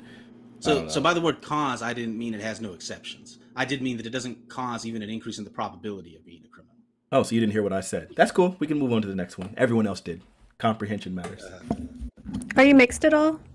I got some Native American in me. I think yeah, where my mom is has there's a significant portion. I think my mother, all of my mother's peers, like her cousins, her siblings, all of it, like everyone else, they've been collecting a bunch of, like for example, I think there was just recently checks sent out for like $3,000 to like Native American people, like specifically the Cherokee, and I think we also have some Choctaw. But either way, all of them they've been getting broke off by the state, and so my mother's actually taking care of that now because we should as well. So there's a significant portion of Native American. That's it. All right, so here's another one. Let me just turn up make sure my volume's so you can hear it. Is it this one? All right. Mr. Bloom sent $5. Does Fanatic think that George Floyd was murdered by Derek Chauvin? Just curious. 07 to Mr. Sean last and the chat. Yeah, so obviously I think that happened. Obviously, I mean it's not really what I think because I wasn't there, but what I know is that the coroners, both coroners, like detailed the fact that like the knee pressed where it was, like led to a lack of oxygen, which is what eventually led to his death. So that's how he was murdered. So yeah, I don't really think that's up for debate very much, is it? I mean, I don't think he was murdered, but I also don't think that like case studies like this are. I think the general statistics are much more important. So it's best not to get bogged down in these case studies. You disagree with both of the coroners? There was a coroner report which said that there was not clear evidence that the pressure on the neck was the cause of death as well.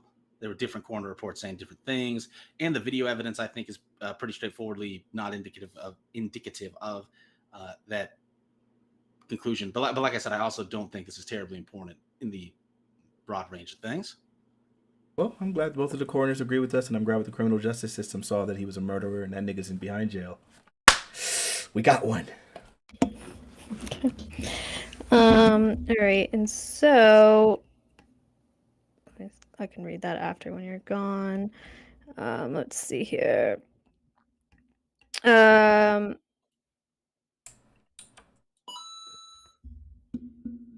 sent $3. George Floyd be like, why can't I get a loan? Okay. Sorry. Insurrection sent $3 to the debaters pee in the shower. Okay. Yeah. Big Mac sent $3. Do you acknowledge that blacks are terrible to live around? I'd be willing to bet given the choice you would live in a 99% white neighborhood before living in a 99%. I don't know why you guys pick these accents. Okay. All right. So nobody can even understand that accent. $_$3. Brittany from Politically Provoked only watches monsterwhitecock.com. Okay, all right. So I don't even know what the other one said because I can't even understand the accent. Let me see if I can pick out some of it. Do you acknowledge that blacks are terrible? That's not very nice. I'd be willing to bet, given the choice, you would live in a 99% white neighborhood before living in a 99% black neighborhood.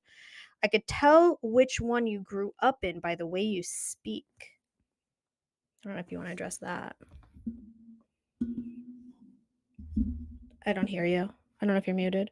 I don't know what they were saying. I don't even know what there is to address there. What were they trying to indicate? I think that they are saying that I'm guessing that you sound white.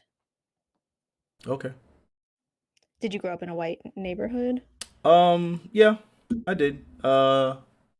It was like low income apartments, but yeah, in a white neighborhood, and then eventually we moved, and then probably from around 12 on, then it was no longer a white neighborhood. It was mostly a black neighborhood. But do you think like environment is the only factor in some of these? No, I think, man, I think you can. I hate using this argument, especially around this kind of crowd.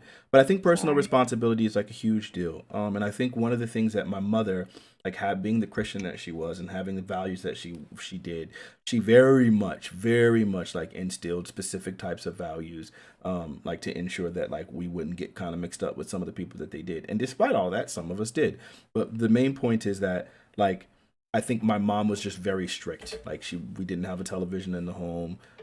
She wouldn't let us play with certain kids because she felt like they were like of a bad influence.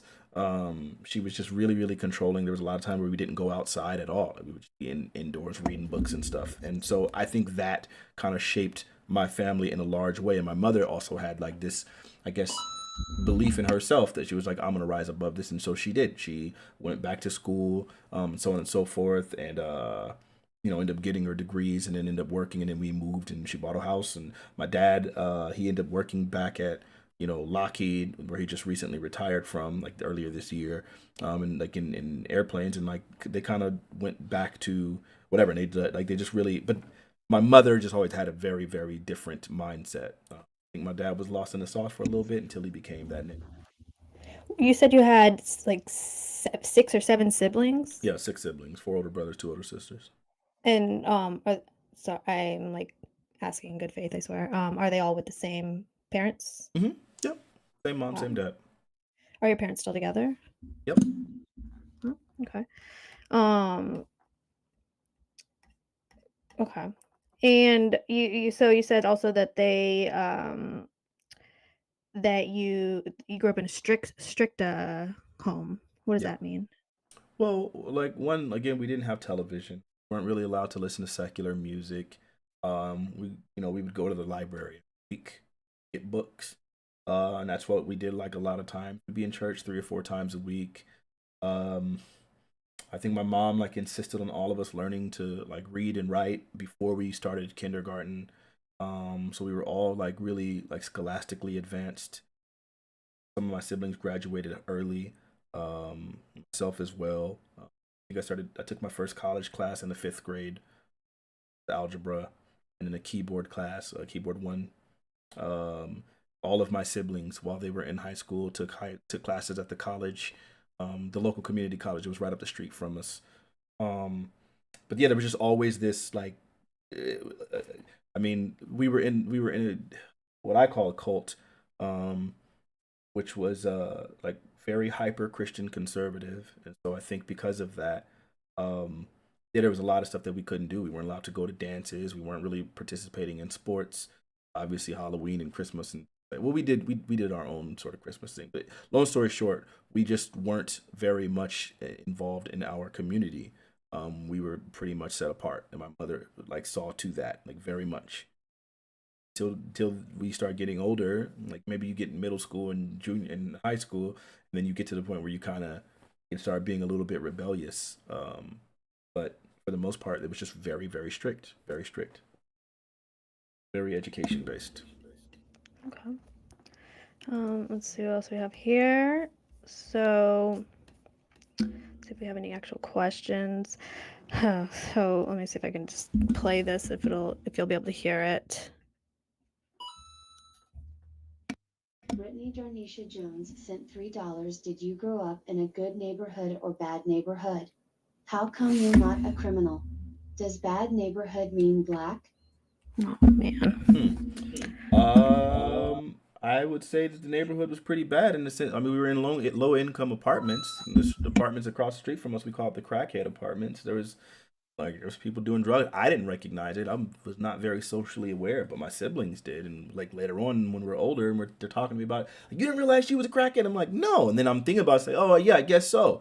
So what about this lady? And it's like, oh my goodness, yeah, you're right. There was a lot of people doing drugs and stuff like that. And then it made so much sense to me why my mother would never, like, she was just so strict. It would be like the apartment was divided, like there was one side over here and one side over there, and I would be like, hey, I want to go to the other side. That's where the good playground area, like where the play area was. And my mom wouldn't let me. It was like, no, you can't go over there unless I can Hold on 1 second. These things, I don't know how to stop them. Oh, you're good. Blacks and you turned out the way you did? Long story short, my mom was crazy strict, and I think the neighborhood was bad. It was low income apartments, and I didn't realize that, like how much poverty we were in growing. That was my life. But now after I was got older and we'd start living in a house, and like some of my friends would come over and they would see like how big the house was, and they would like comment like, wow, and I'm like, what is this? Like I started realizing like, oh yeah, I guess we were in some crazy poverty back then, but you don't know it as a kid because you're just living your life. Here, another one. No name sent $3. Fanatic, did you read any of Sean's website to prepare? He has most of the studies he uses and the arguments. Might have been worth it for this discussion. I didn't use any of his studies. I didn't read any of that stuff. I don't even know who this dude really is. Like, somebody told me to debate him, so I decided I was going to do it and just kind of go in there raw with like the same arguments I would always use. I don't really think reading his studies or like preparing any more studies would actually better equip us for this conversation, because I think it takes a certain level of good faith and decency like to actually Hold on, what's being sorry. presented. I gotta learn how to use the TTS thing because I don't know how to stop them. Sorry, keep going. Yeah, but it takes a certain level of good faith, and after a while, you can't quickly realize like it doesn't matter if I could like literally nail it on the head. Some people are just gonna sit there and say, "Nope, your study's not real" or whatever. So, see what you can do.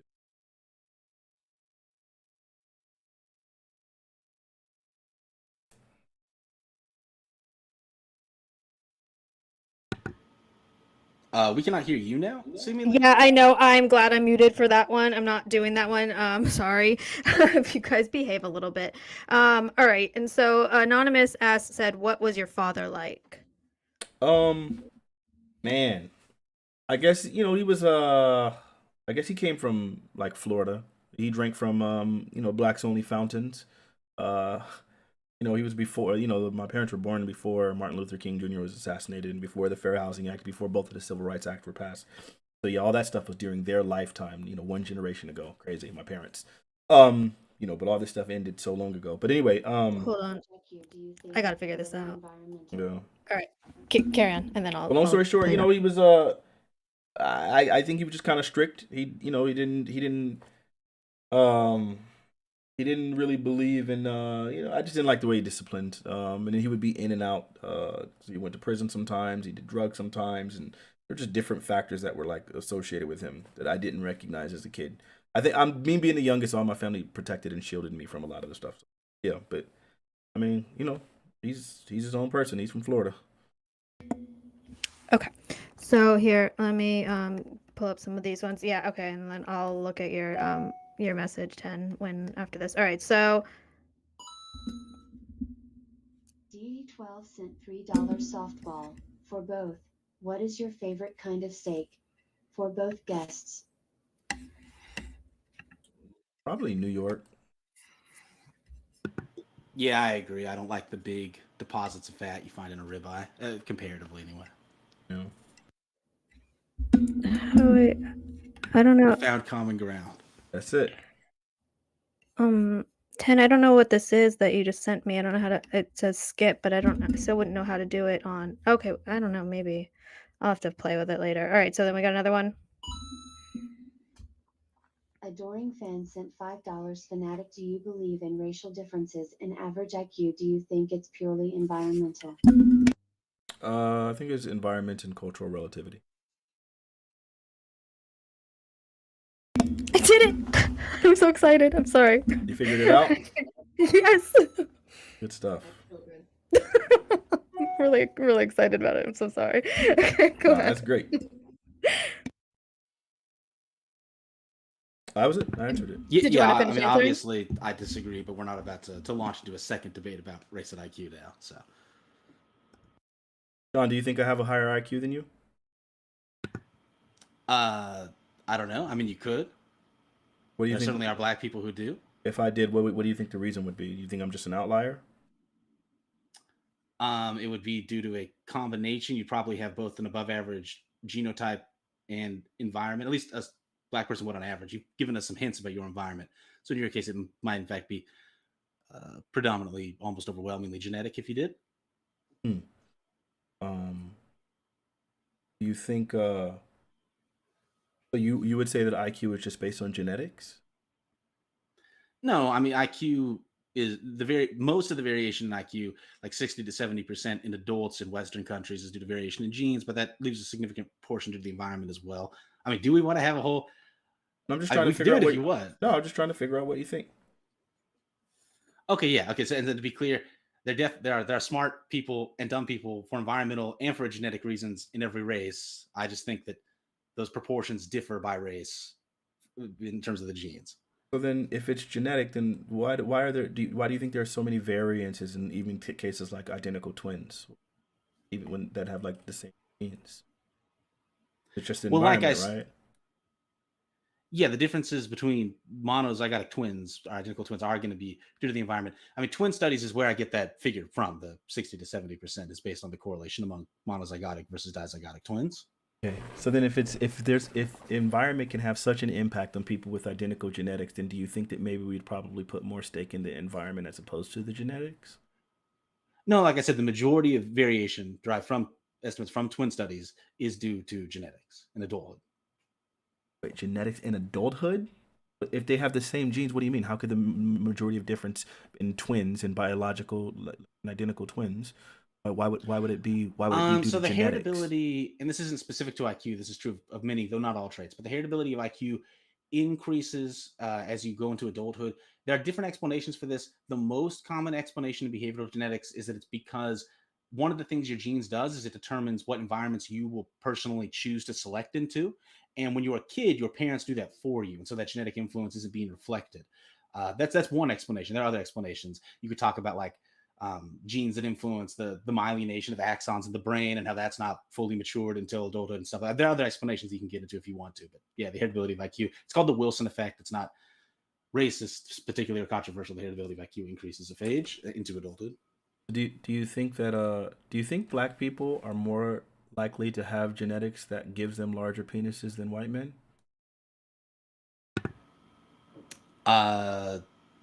I don't know. I've seen, for one thing, it's not an issue I'm particularly interested in, though some people I know are particularly interested in it. And from what I can tell, there's mixed evidence about whether or not there's a significant racial difference in genital size. If there is, my guess would be that it's at least partly heritable.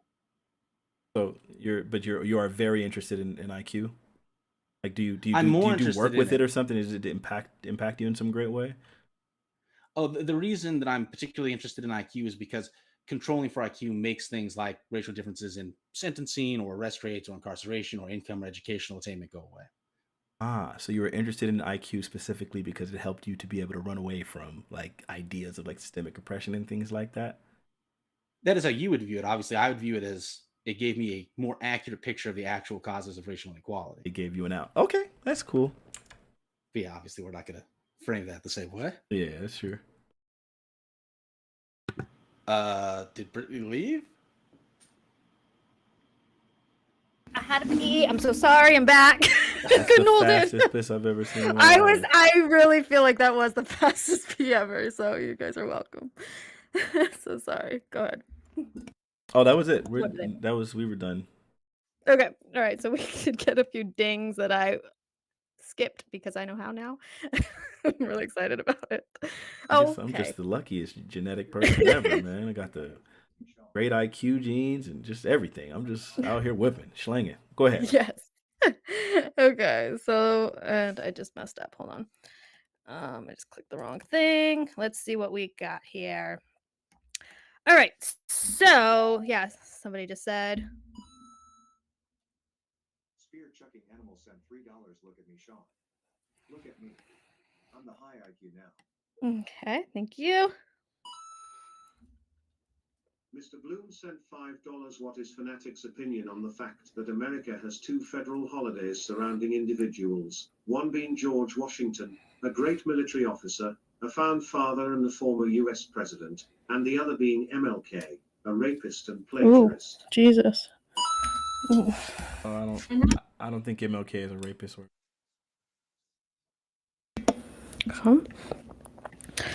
All right, what is this one? Well, you don't think he's a plagiarist? Didn't he?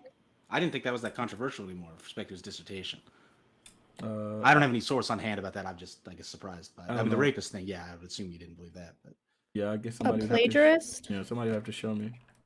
Somebody I've heard people say like he was like a Fed or something. Isn't that what people were saying? Or he was a The thing, communist. so obviously there's like very controversial things you could say about him, but the thing that I thought was not controversial anymore was that part of his dissertation was plagiarized when he became I don't know what the degree is called, whatever it is when you the thing to become a minister. My impression, maybe I'm wrong. My impression is that wasn't controversial anymore. I don't know. I don't think it's like a wide held belief. Why do some people call you a black nationalist? It's because Jesse Lee Peterson proved it. Oh, sure. Jesse Lee Peterson got destroyed. But yeah, I think there was a panel we were having a conversation about interracial dating, and I was specifically saying that I wanted to date a black woman. That's something I was interested in. I want black kids. I feel like I wanted to instill specific like parts of self love and like an. You're gonna win over the groypers with this, by the way. Oh, maybe. Like an ethnocentrism, I guess, like that. I just kind of just because of the way that like the system, I think, inherently instills like internalized racism in black people in this country, and I think because of that, I felt like, yeah, I probably should make sure that I fight against that. And so then because of that, I wanted to be with a black woman because I felt that it would probably be more likely that I would find somebody who would be able to identify and understand systemic racism. I'm sorry, internalized racism amongst black people. That was my reason. And yeah, they're all sitting in there in the chat saying based. So they're very happy about it. Yeah. All right. So but just to be clear, hold on. Just to be clear, that's like a Okay. personal view for myself. That's what I want because it's something that's really important to me. Just like how I want really like I insist on like making sure that my children are homeschooled.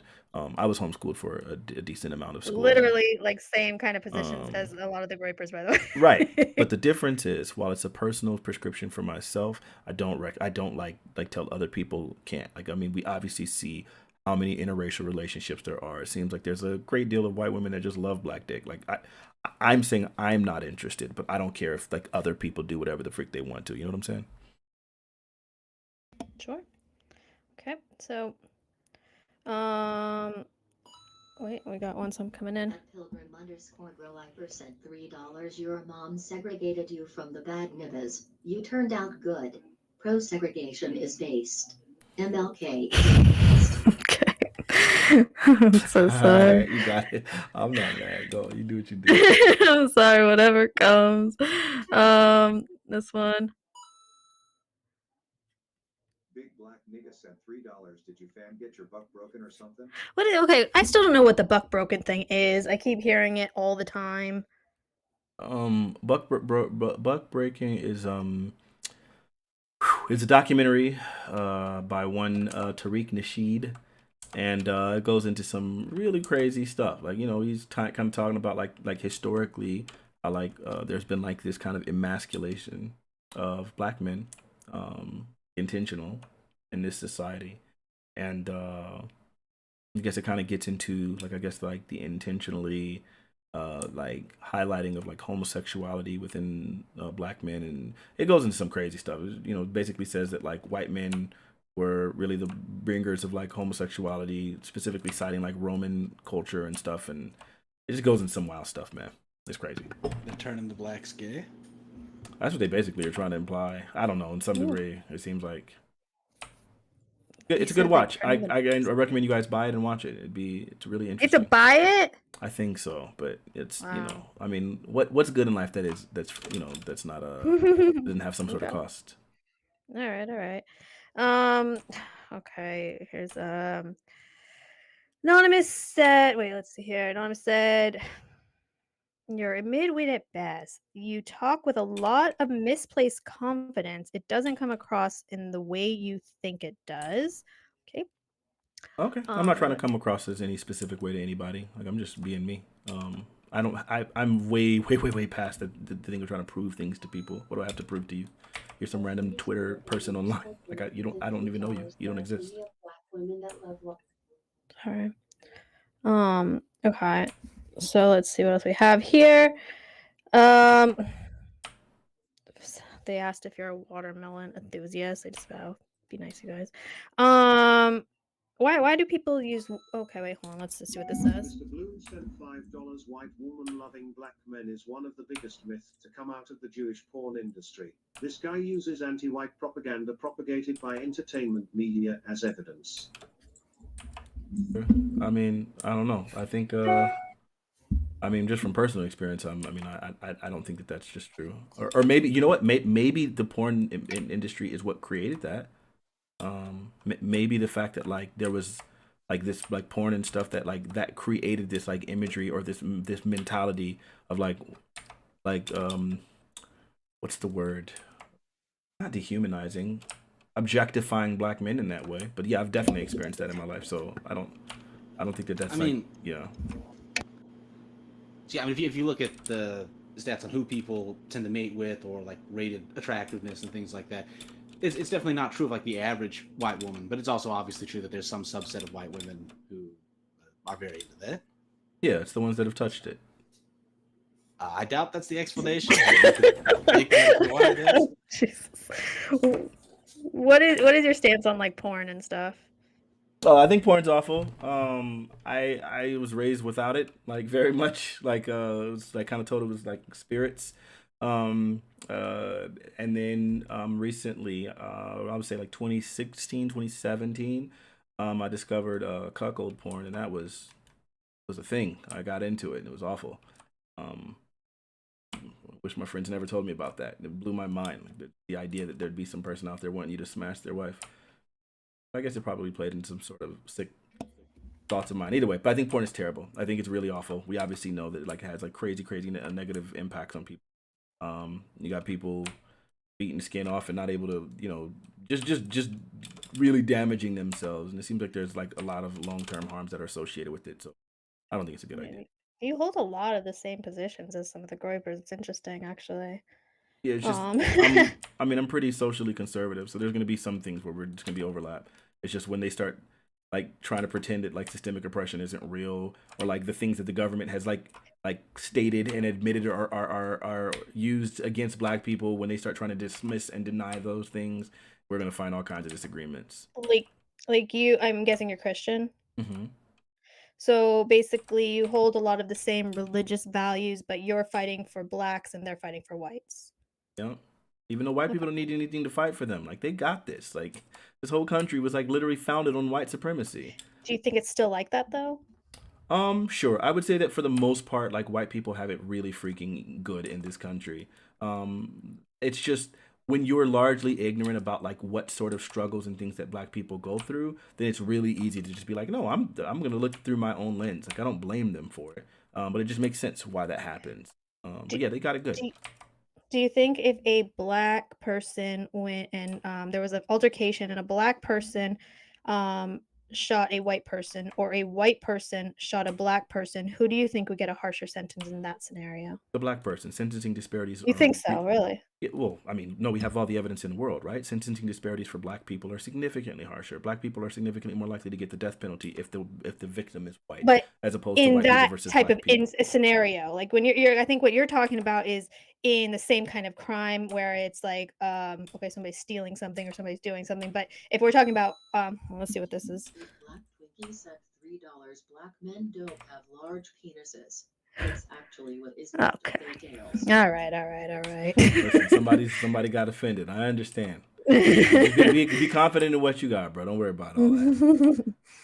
But yeah, like it's usually like the same crime, but I think like if you're talking about where the what's this? General Zoomer said $3. Whites do not have it easy. We have to deal with Okay. All right. Well, here's a question for Sean. No Name sent $3 to Sean. What was your interpretation of this debate? Of course, Fanatic will accuse you of being bad faith or being negatively motivated, but it felt like it was a purely substantive debate besides the Wignet suit, perchance the mouth. Yeah, my honest interpretation of this debate is I think that it was, in a sense, much more productive than most of the debates I have. I think that we both have a perception that the other person is interpreting the data unreasonably, but we both actually got to explain what exactly the data was and why we thought the other person was interpreting it unreasonably, which is normally what happens is people at least in my experience of these debates, just refuse to actually go into the sources and look at the numbers and say that they couldn't possibly read a number live. And so that didn't happen. Obviously, one of us is right and one of us is wrong, but the other one interpreting the data very unreasonably. But I think we made it clear to the audience why we thought the other was doing that. So Yeah, I feel like this is one of like the first like decent like debates we've been able to match you up with. We've had a struggle trying to find Sean with like a decent matchup. I think this was the best one we've done so far. Let's see what this is. Mr. Bloom sent $5. I would get it if this guy is a black nationalist and just hated white people. But this guy really says that whites have it good when we're literally being erased from our own nations along with our history and European culture. See, but that's the thing. I don't. Hold on, let me skip this really quick. Now that I know how. Go ahead. I don't think white people are being erased. White people are erasing themselves. You guys are going extinct because of the fact that you guys have like low birth rates, and then you're having those low birth rates because of your choice, right? Like that's not. It's not a matter of. It's not. It's. I don't. No one's doing anything to you to make you guys not like have children. That's not what's happening. Whereas like when we look at like black oppression and things like that, and you look at like eugenicist movements like abortion and things like that, like when you are like organizations like Planned Parenthood, it's like, yo, they were literally intentionally trying to limit the black population growth. You see what mass incarceration was, and you see what the war on drugs is. Like you see all of these things. So I don't know, like it's crazy. You guys will look at things that are like some of the makings of your own doing, because you guys have had all the power in this country for God knows how long, and still have the audacity to blame other people for you guys making the bet that you're laying in. I don't know, bro. That's wild to me. yeah, I mean, and funnily on abortion, I guess that'd be an issue, which I'd probably take a view far to the left of you. But low birth rates, I mean, the causes of low birth rates are complicated, but low birth rates only lead to a kind of demographic disappearance in the context of a bunch of diversity to begin with. And like I talked about a little bit at the beginning, white people are becoming increasingly possessed by an ideology which leads them to have a kind of self-hatred, which is very unhealthy. Do you feel like there's been any sort of instances of that sort of ideology being instilled in black people historically in this country? It's rare, I think, in black people, but I mean, I've met black people that really hate black people in a very deep way. But that's So not the definitely question can I was happen. asking. I'm not asking is it prevalent, or I'm not asking how common the ideology is. I'm saying, do you think that there is there are forces that are instilling these values into young black people that are making them have internalized racism? Do you think that those things exist right now for black people? No, not like at a systemic level. I would say, I mean, the opposite, I would say, really, that they're sort of ingrained with a artificially high degree of self-esteem and the like. So what are the systems that you're saying that would be doing this to white people? Which ones? Oh, it's a thing called liberalism, broadly speaking, right? This ideology that looks at a bunch of inequalities in the world and tries to convince white people that it is the fault of their group that all these different inequalities exist. The Sounds best very middle vague and nebulous. Can you point to like any like laws or any policies or any like what are you talking about? Is this just like an idea you have in your head, or is there like something that we could point to that we could tangibly say this was doing this? Yeah, so like for instance, there have been studies that measure white guilt and what happens when people go to classrooms to teach them about white privilege. And it shows that on measures of white guilt, the white guilt increases after they're exposed to such messages. And that again, this kind of guilt of thinking that your group is responsible for other harms, even controlling for things like income and education, is associated with roughly a doubling of the risk of various mental diseases. Hey, can we stop thing. there? Do you think that Sure. white people are responsible for any of the education disparities that have happened in this country? No, I mean, like I've indicated, I think that the education system as a whole has a pro-black bias, not an anti-black bias, or an Wait. anti-white bias, depending on how you want to So phrase that. what do you don't think that there were like specifically things like Brown versus Board of Education and Brown versus Board of Education 2, which like clearly indicated where like white people specifically didn't want to provide education to black people? Do you think any of the people Brown versus Board of Wait, Education hold was on, a disgrace. hold on. Do you think that there are any black people living today that grew up through the education system that clearly didn't want to provide them an equal education to their white counterpoints? Do you think that there are black people living like that today?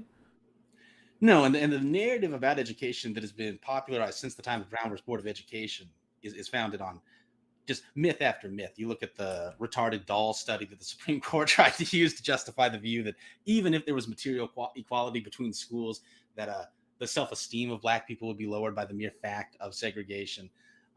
And how they, well, do we want to? We can go into the history of all this. It feels like a big thing to open up at this moment. No, it really, there's no point in going into it. If you can genuinely make the statement that there are no black people living today that were part of a system that didn't want to give them an equal education to their white counterpoints, when we literally had to have like actual armed guards, like the National Guard, come in to force schools to let black people attend them. We had kids walked into schools of the whites where we knew that the black schools had like less funding, less teachers, less everything, like less school books, all of these things. If we're trying to say nobody living today, by the way, that was my lifetime. My mother was alive before Brown. If we're trying to say these things, again, this isn't a matter of like just having a difference in opinion. Like, this is, I think, where we differ. I do think you have to be bad faith. Any living sane person, it's crazy how you distinguish yourself from Ben Shapiro, because any sane person would be able to say things like, hey, look, I've heard his arguments where it's like, yo, this is the way things were in the past. We're not there now. In order for you to make that statement, you're saying that even things in the past weren't very clearly divided, that there weren't people who were clearly disinterested in allowing black people to have sound educations. And that's just wild to me. We can't have a good faith conversation, man. It's crazy. True. And I would point out that if anyone wants to, they can Google the name of the study is School Quality in Black-White Relative Earnings Direct Assessment. It's by Card and Kruger from 1992. And there's a chart in it which shows the ratio of black to white teacher pay in the segregated South by year. And what we see is that even prior to Brown versus Board of Education, it was rapidly tending towards equality. And then in the second place, the fact that there was You're some talking about degree teacher of pay and not overall funding of the school? You're talking about teacher pay?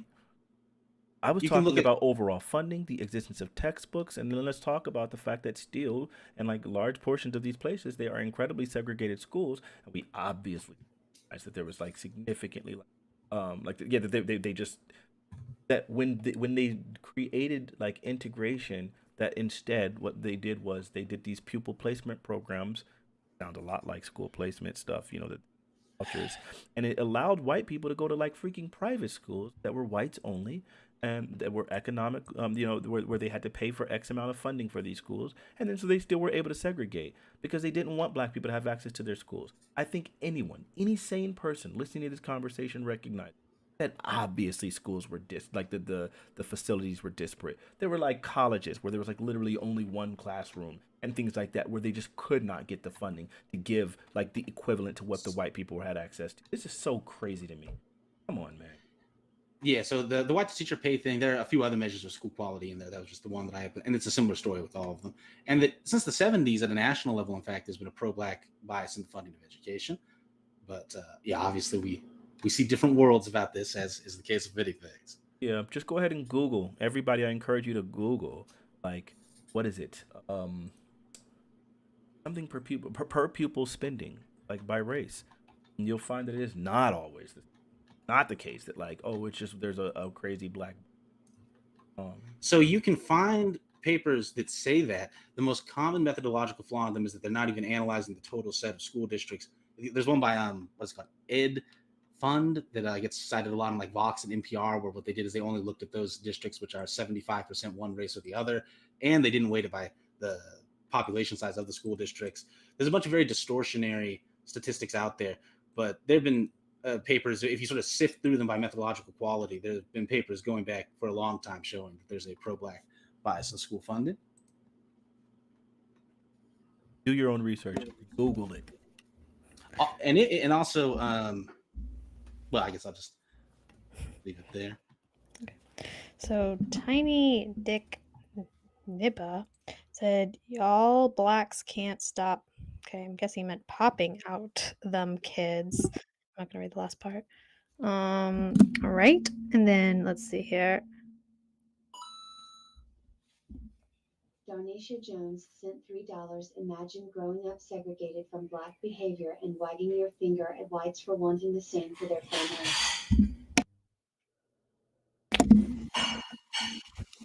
Okay. Anonymous sent $3. It's the Jews, dumbass. Okay. Okay. Another one. General Zoomer sent $3 of cause the black is blind to the JQ. Okay. Is it true? Are you blind to the JQ? Oh no. I don't know what JQ. You do. Do you I not? really don't. What's that?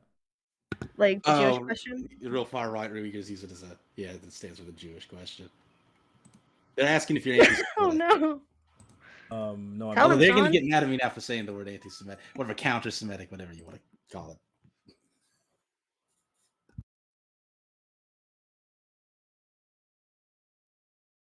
Wow. Wow, you coming in new. He's a newbie. It's okay. Let's see what we have here. No name sent $3. Fanatic, you keep saying Sean is bad faith, yet for every topic he brings up a study which directly contradicts your viewpoint, you move on, do your own research is not a very motivating argument. Okay. Oh, if it isn't motivating for you, then I mean you're just as lost as Sean lost. Sean lost, huh? Okay. Mr. Bloom sent $5. Do you own research plus Google IT equals oxymoron? Okay. Let's see what we have here.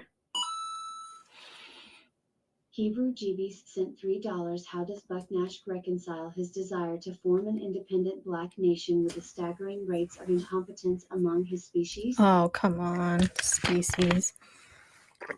I just found that. Let's see. Oh wait, this is a new one. Anonymous sent $3. Sean, what are other statistical methodologies that could be used to criticize a study? Almost debates attack is the end sample size. Do you have that? Do you see that in text? I didn't hear all. Yeah, you want me to read it to you? Yeah, if you could. Yeah, okay, I got you. It says, Sean, what are other statistical methodologies that could be used to criticize a study? Almost debates attack is the end sample size. Hold on, let me. Okay. So if you're trying to criticize a study from a statistical standpoint, there are, I guess, a number of common things to look for, besides the sample size. In most fields of research, the average single study doesn't replicate. So whenever it's possible, you want to build a body of representative data. It's important to look at the p-value. I won't explain what a p-value.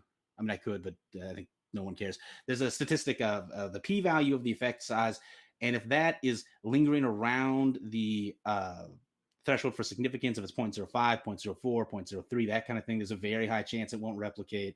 So that's another thing to look for. Obviously, you want to look at like how do they measure things. I mean, they're pretty common sense things as well. That's one obviously that comes to mind. If you can, the gold standard is to find pre-registered studies using measurements that have been shown to have high reliability and therefore low measurement error. That is the best thing you can do, but that's rare in social science.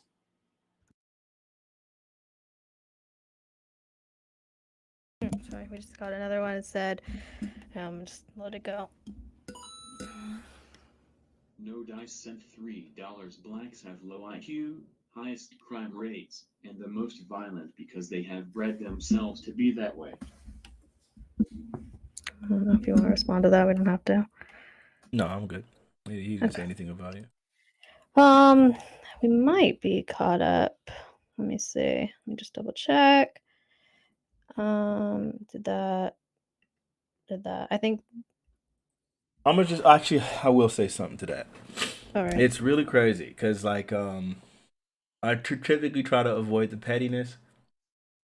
I just understand where this thing comes from. I feel like every time, whenever I encounter people who are like coming with the racism and like saying all the like really hateful stuff, most of the time it's these people who are really terrified, and I get why you'd be terrified. Like, when you look at the replacement rates, you look at the immigration, you just look at the way society is going, it does seem like, yeah, there is like some, it's not like, again, I don't think these things are intentional, and I don't think anybody is targeting white people, but it does seem like you guys are like on the verge of extinction, and it feels insane to like lose your power and stop being the majority, like considering like some of the evil atrocities that have been done by powerful white people in the past. And there is this like misconception that like plenty of black people would want to go ahead and do really evil things to white people when they no longer have that power.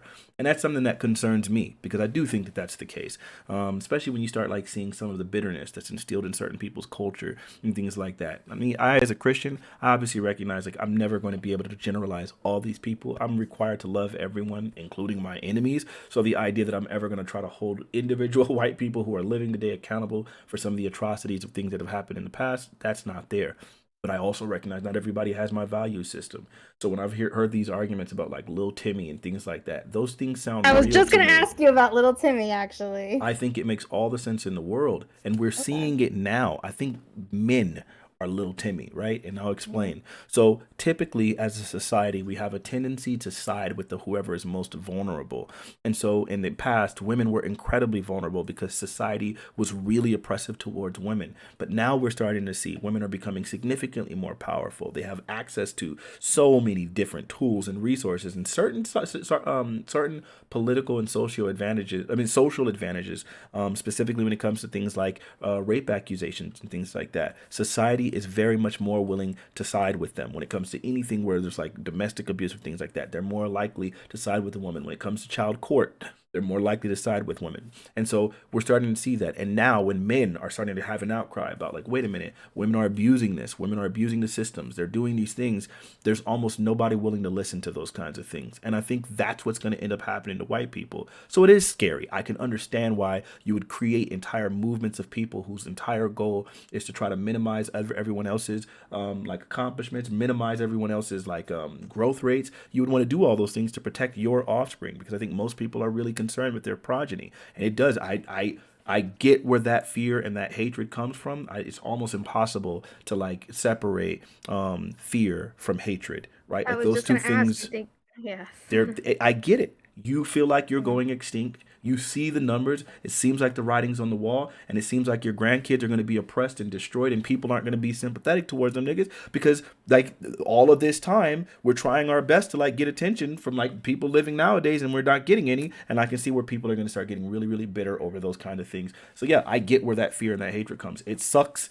There's nothing you can do about it. Luckily, you're dealing with a person like me. I'm probably not going to have that. I'm not going to instill white hatred into my children. But the problem is there's plenty of people that watch videos and view these kinds of things. And those kind of people, when they see that kind of information, they're going to hate white people. And all you're doing is fostering hate. And there's no way we progress as a society with hatred being the main thing. You're just fostering like the own destruction of your own progeny. You're doing that. So who's doing that, though? Oh, go ahead. The person leaving those kinds of comments. Oh. Yeah, I mean, I think as long as it is true that when we're talking about why it is that there are certain bad outcomes for other groups, it is considered anti-racist to say that it is the fault of white people, but racist to say that it is the fault of those groups themselves. White people have good reason to be concerned. I'm sorry, say one more time. I said that as long as it is true that it is considered racist to explain the problems seen among other groups, it is considered racist to say that that is their fault, but anti-racist to say that it is our fault. As long as that norm is in place, we have a reason to be concerned about the changing racial demographics and the impact that's going to have on the ideology of society.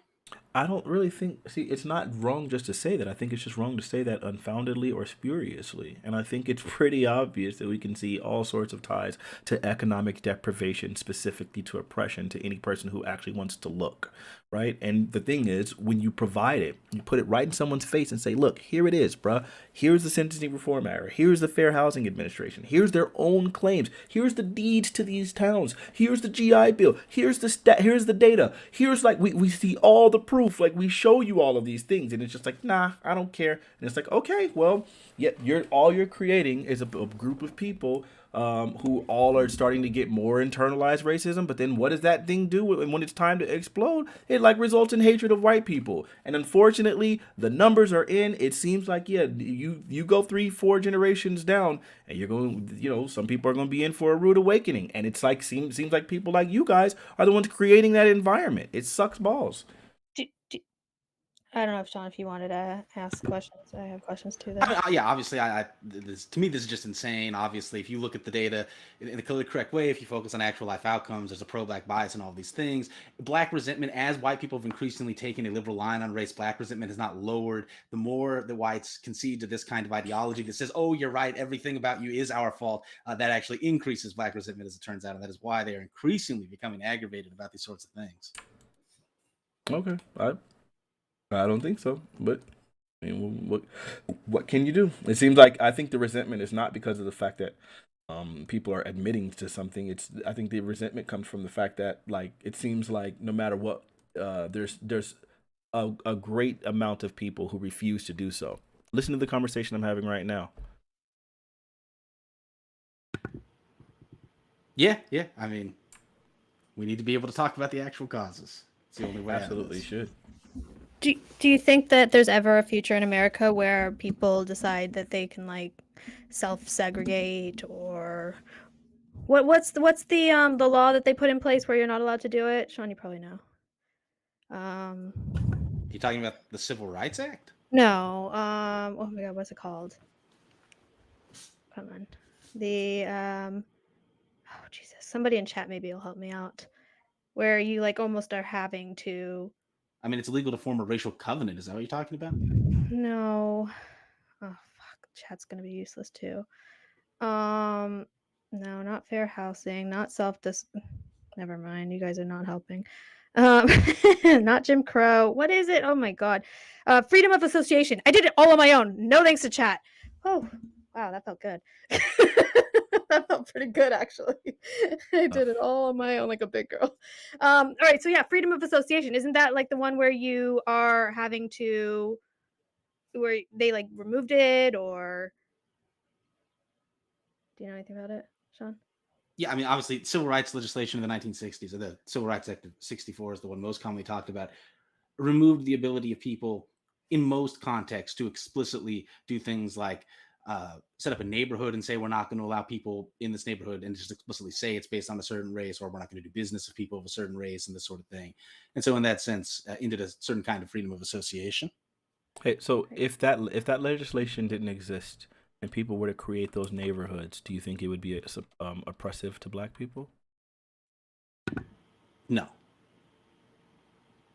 I don't think. I mean, to be, and I'm not someone who has some deep problem if one of my neighbors is a minority, but at the same time, minorities do not have like a fundamental right to be around white people. I don't think that's a thing.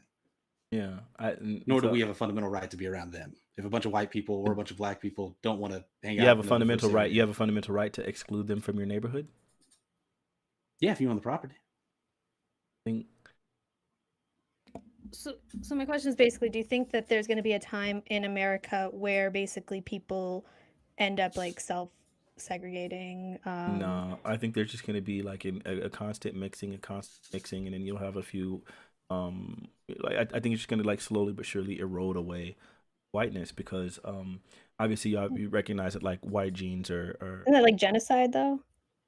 Genocide has a total different connotation than like usually people think of genocide as like killing, right?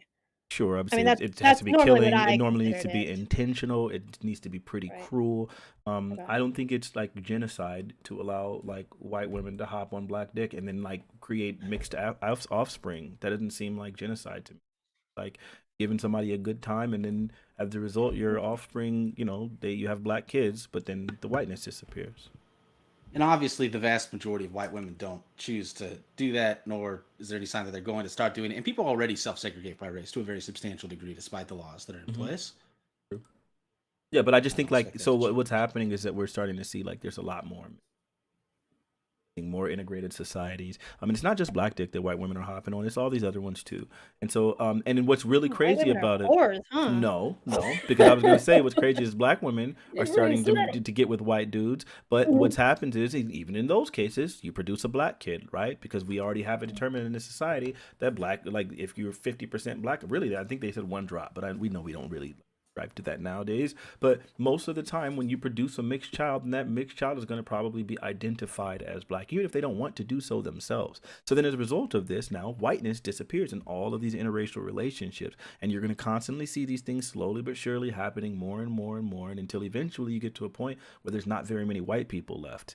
And in that case, then the few white holdouts are going to get it the worst, because then those people are going to be discriminated against. Because what I've discovered is that whenever you have a minority, those are typically the type of people that are discriminated against. I had a friend group, and it was like Hispanic people, some black people, no, a white guy, the two Hispanic people, some black people, and and all this. And we noticed is we would always tell a lot of racial humor and racial really crass jokes.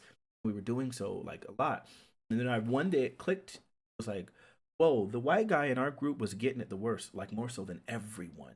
And it wasn't because like any of us have any hatred or ill will towards him or anything like that. He used to call us a hard R. We would laugh and joke about it. We never had no problems like that. It wasn't any real hatred, but I just realized just because he was such the minority and an easy target, it seemed like everybody would have something to say about him.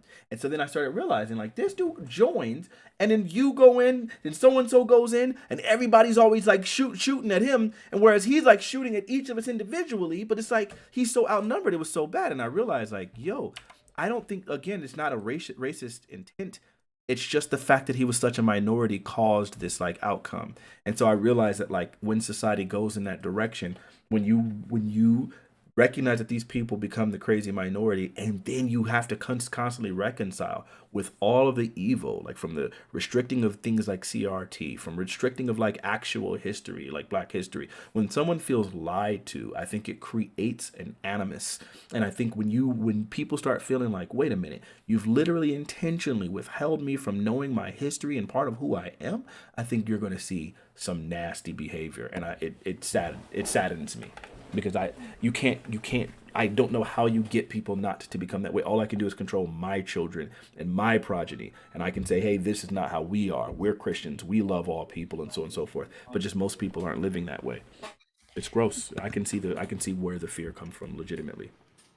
And I did want to quickly look up some numbers on this. This is just according to Pew. But according to Pew in 2015, if you look at those people who are 1 year of age or lesser, so babies, so like 14% of them, so a pretty small number, are interracial. And then of that 14%, if I'm reading this right, only 10% of them have a white and Black parent. So that is still quite rare. There's been an increase in the total number of interracial matings, but that's mostly because of the increase in just the total number of minorities coming from Asian and Hispanic sources. But even now, it's still not.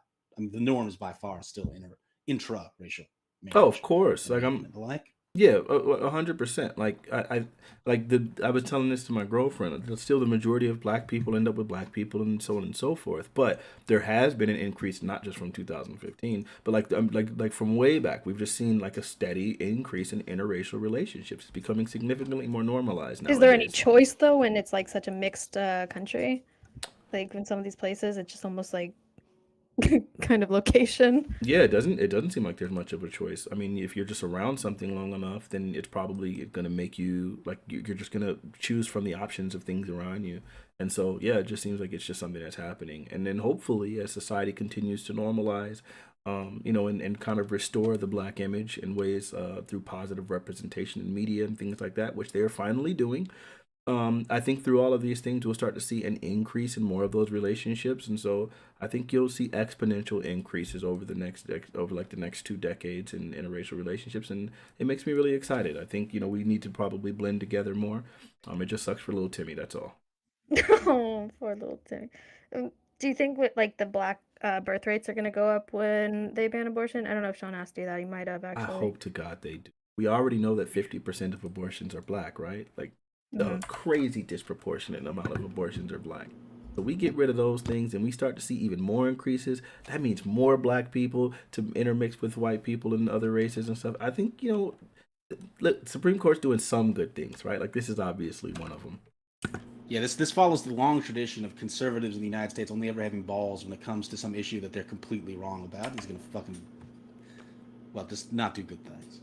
We'll do really good things from obviously from the black perspective when you recognize that 50% of the abortions are black. So that to me seems like a whole bunch of black babies. There's certain areas and places like in like the Bronx in New York and things where literally more black babies are aborted than born. So it's Well, like, they'll still be able to get abortions. I mean, well, I guess yeah, you're right. In New York, they will, but I Yeah, the think South is where this is going to The lead to South is insanity. where it's gonna like.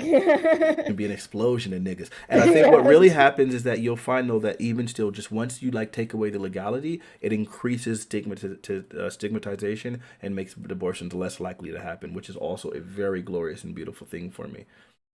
And It's really great. We had this one. 2 bits and $3. What is blackness and the positives of blackness? I didn't understand. What was it? Said, what is blackness and the positives of blackness? Well, blackness is going to vary by people, right? Like, some people are going to identify their blackness through different ways. I think black people have had an obviously rich and beautiful culture, not economically rich, but very rich and beautiful culture. Musically, we've been incredibly influential. Obviously, we've like all of the inventions and things like that. I feel like a lot of what blackness is for me. I think it's kind of I guess I identify it through resilience, like the ability to like rise above like even oppressive forces. um I think again, beautiful artistry even through like all of the oppressive forces. It seems like that like there's like a crazy correlation between those things, and of course black privilege. Okay. Another one was, let's see here. From No Name said Sean Gigachad, PhD in stats, study cells rising. Let me see if we have this one that was just about to come in. General Zoomer said, this guy is admitting whites are going extinct, but thinks we're bad for trying to preserve our race. It's not about like the thing is again, it's not like an extinction by by some oppressive forces. I feel like you guys are doing that to yourself. And I think really like what I don't know what you can do outside of like trying to have a whole bunch of kids yourself and like deciding like I'm gonna do that, right? And if that's the case, like more power to you. Do whatever you want. Whatever you want to do. It's just I think the numbers are already in. Kind of something that's inevitable, and extinction it's on its way. But then eventually black people will go extinct because then black people will like eventually mix into some sort of mixture that's no longer like very black identifying. Although we have a whole continent for now. So, but yeah, I think we should not slip too much into hyperbole talking about extinction, because there are like it varies very much by region, right? So that like white people in California or New York, it may be that in 100 years it's very rare to find a very very white. Well, that's an exaggeration in itself, but whatever. White people will become increasingly aware in those places, but like 300 years from now, there's still going to be a lot of white people in Wyoming. That's just the way it is. I mean, let's hope. I mean, I feel like once you start getting to those minorities and then those hate groups start going on and all that stuff, and as oppressive as they'll go, I mean, I can only hope that you guys are as resilient as black people are, so then we don't have to, like I would like for there to still be white people. I want everyone to continue to exist. I just want, everyone to have their own freedom and live the way that they choose to. Let's just hope. I get the reason for white people being so afraid is all I'm saying.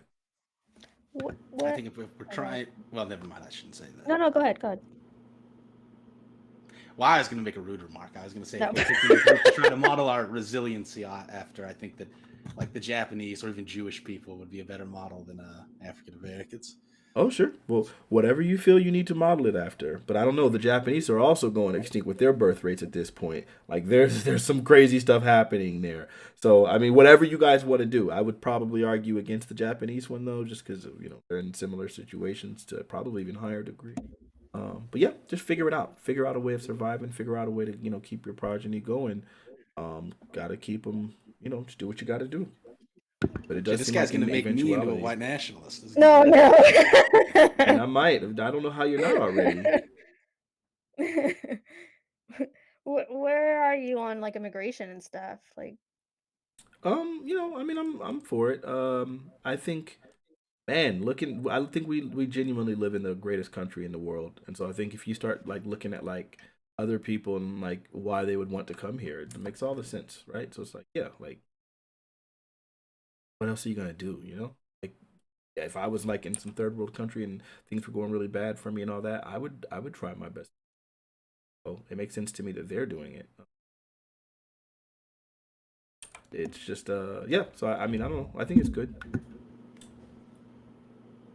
I just wish there was more cultural adaptation. That's the I'm looking for. Just like to me, like the idea of like being in the greatest country in the world, fleeing from your country, but still like maintaining some sort of loyalty to your original country, despite the fact that like your country was bad enough to make you want to leave your country. It just that's always felt weird to me. Like if your country was so great, why didn't you stay there? Like clearly there must be something problematic, which is why you're here, but you kind of want to still represent.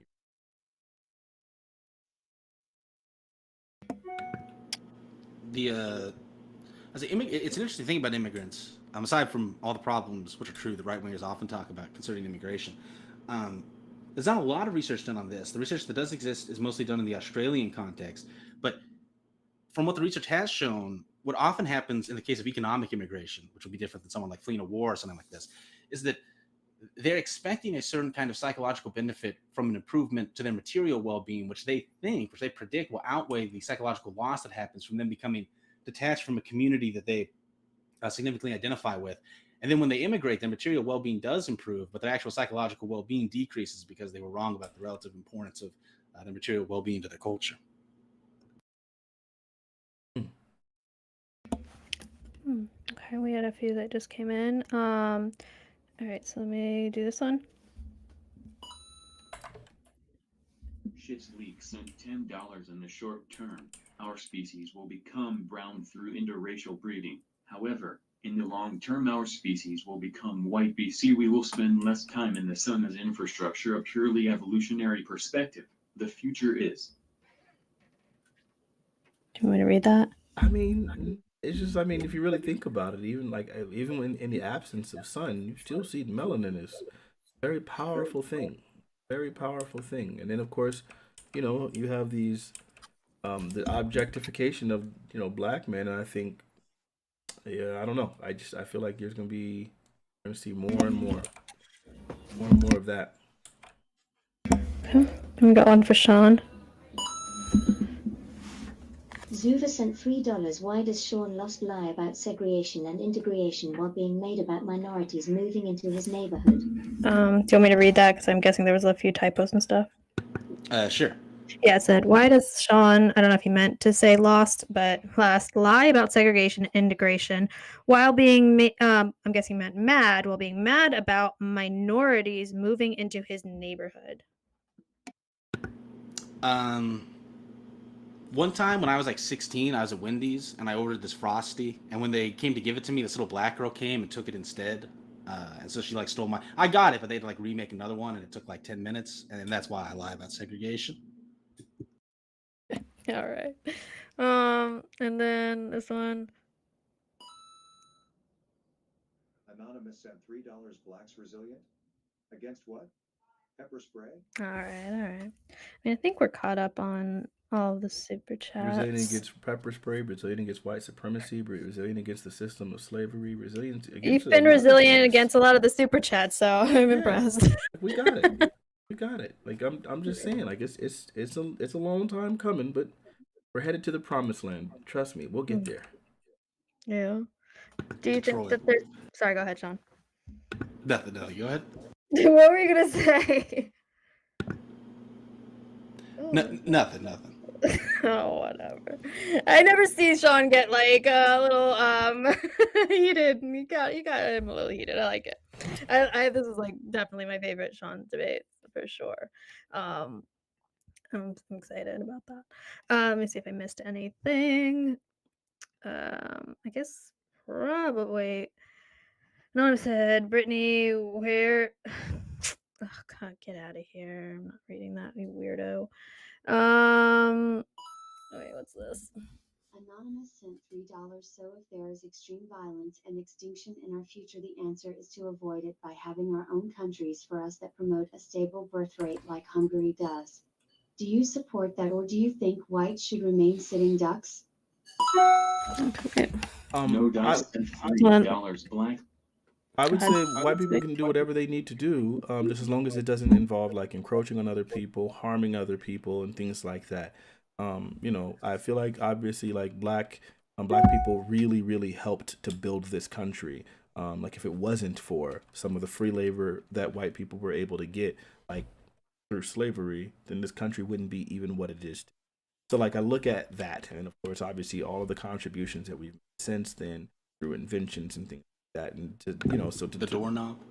I would say I don't know, I didn't live it out, but what I would say is that like we obviously are we've invested into the infrastructure and we're responsible for large portions of the infrastructure of this country. So like if you guys wanted to go to somewhere like Hungary or somewhere and like vacate the US and leave it to niggas, I mean I'm for that. But the idea of like being violent or like trying to like make black people leave this country just seems completely wrong to me. Um but yeah, do whatever you guys can do. Just, I mean, as long as you guys can live with yourselves, right? Like, be Christian. I think that's obviously the best religion. I would say, be Christian. And love God, love your enemies, like have the fruits of the spirit, and then do whatever the freak you need to do. But just when you start becoming Christchurch shooters and things like that, like something's got to be done about that. I don't know what it is with white folks and mass shootings in this country, but like something's got to be done about that. Whatever the freak that is, it needs to be fixed. But it's a whole other conversation. Okay. We did get a few that just came in. All right, and so one was from Gang Pill. Well, let me just. Gang Goat sent $3. Sean, lefties have recently been bringing up the demographic transition model a lot as an argument for pro-immigration. I know it's a bad argument, but thoughts? Do you want me to read it? He said that lefties have been bringing up the demographic transition model as an argument for immigration. Mm-hmm. So far as I know, the demographic transition model refers to a set of economic conditions that tend to change when a country becomes industrialized that naturally lead to a decrease in the fertility rate of that population. So I'm not sure why that would be an argument for. I guess maybe they're saying, since that's happening to us, we need to bring people in because we're having fewer kids. But I mean, obviously, there's obvious reasons why that doesn't, like, you just don't need to have all these people is the basic. And even if you did need to have all these people, the people we're bringing in are not the ones we would need to have. So. Okay, and then we had another one for Sean. Zuva sent $3. So Lost Sean is racist because an imaginary black girl got a free Frosty. Okay. Correct. Okay, all right. I need you to fix all this if a black person just buys me a Frosty. Who's gonna buy him a Frosty? All right. Another from General Zoomer said everything that black slaves were used to build were in the South and were destroyed during the Civil War. Yeah, I mean, and measuring the economic impact of slavery is somewhat complicated. Like in the South, so generally what happens if you look at, there's a lot of research on this in Latin America because there's a lot of regional variance of the degree of slavery there. And it's obviously true in the United States as well, that in those areas that have the most slavery, they tend to end up being the least economically developed because it gives a kind of crutch for the local economy to stay agriculturally based for too long. And it's kind of an incentive against industrialization. And so it's not clear the net effect on modern Southern wealth that slavery had. And then obviously the economic impact of black people since then has, well, that's also, there's a lot you could say about that. Okay. We had Uncle has sent $3. Slavery was fake. I don't buy that it happened even for a second. Where's your proof? Sean, tell this guy how absurd he is for suggesting it even happened. Same with the Holocaust. all right. Lights. Oh, let's just see if I can put this way. This claim. Wait, let me see if I can do this. Light skinned niggas be like sent $3. Look, this nigga is claiming to be a big brain Yakubian yet won't acknowledge racial differences. You enjoy the fruits of white society while pissing on the tree. All right. Okay. Now I gotta read these before. Wait, what was that? I didn't miss it. Okay, I feel like that one was a good one. Do you? I right, heard it. I couldn't hear it fully though.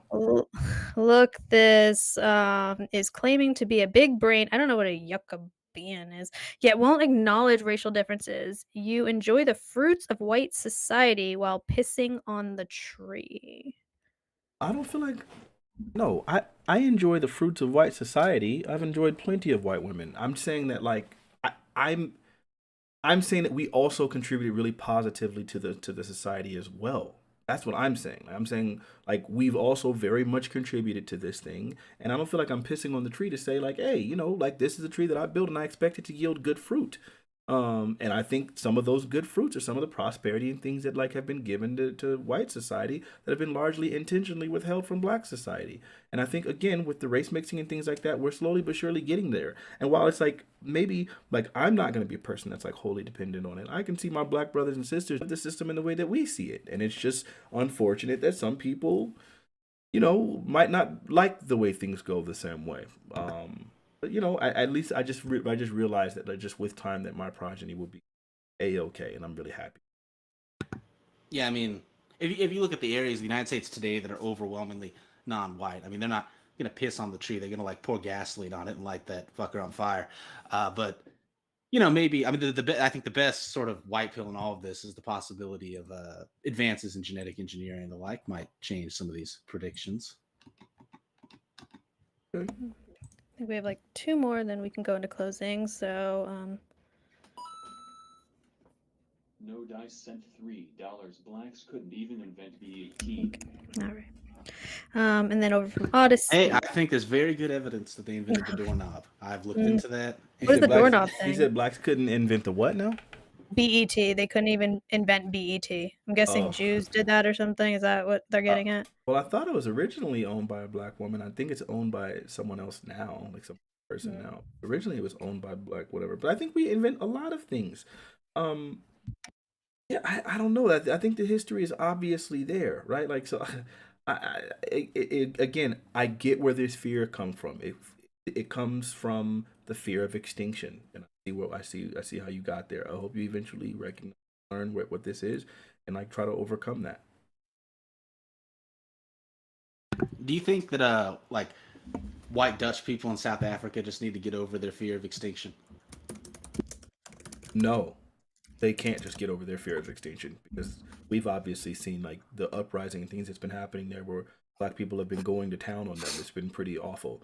In a lot of ways, it just seems really, really crazy. Like for these people to like go and steal their farms and murdering them and raping their wives and all this nonsense. It seems freaking crazy. So no, they can't just like passively let go of their fear because they have like genuine, well-founded fear of extinction. And it has nothing to do with their undoing. It's just the like militant black forces that are coming there and aren't playing any games. And I get that fear is what drives a lot of like some of the more alt-right groyper type people in cozy TV. I think that's what drives them because they think this is what's going to happen to them. And I would never do anything like that, but I can't say that other people won't.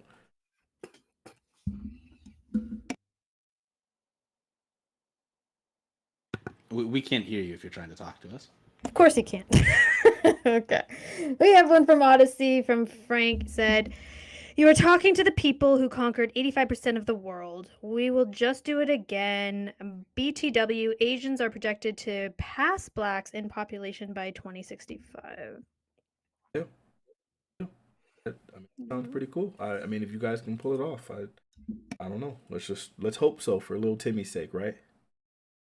So true. Yeah. Save little Timmy, everybody. Maybe me and you should have a talk on little Timmy sometime. I will probably won't do it on Cozy. Maybe I'll do it on Twitch. All right, that could work. Less pressure.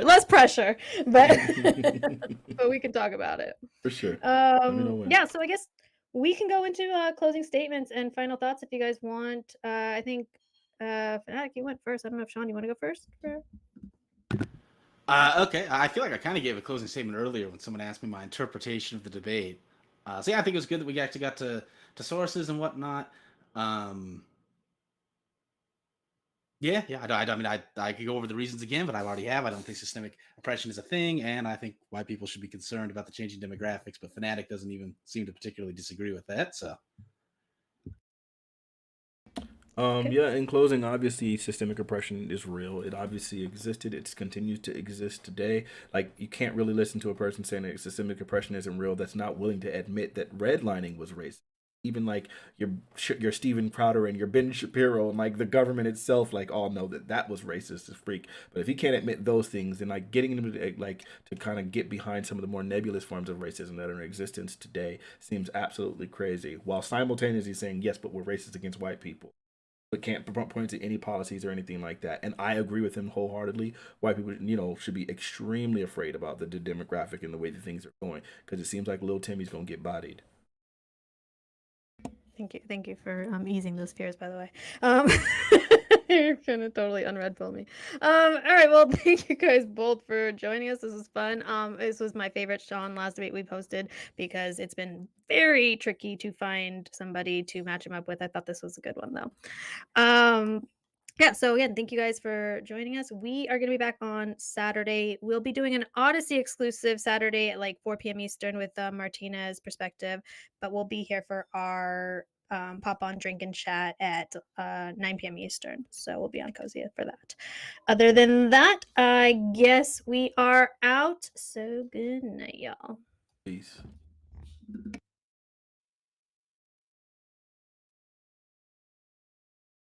Okay.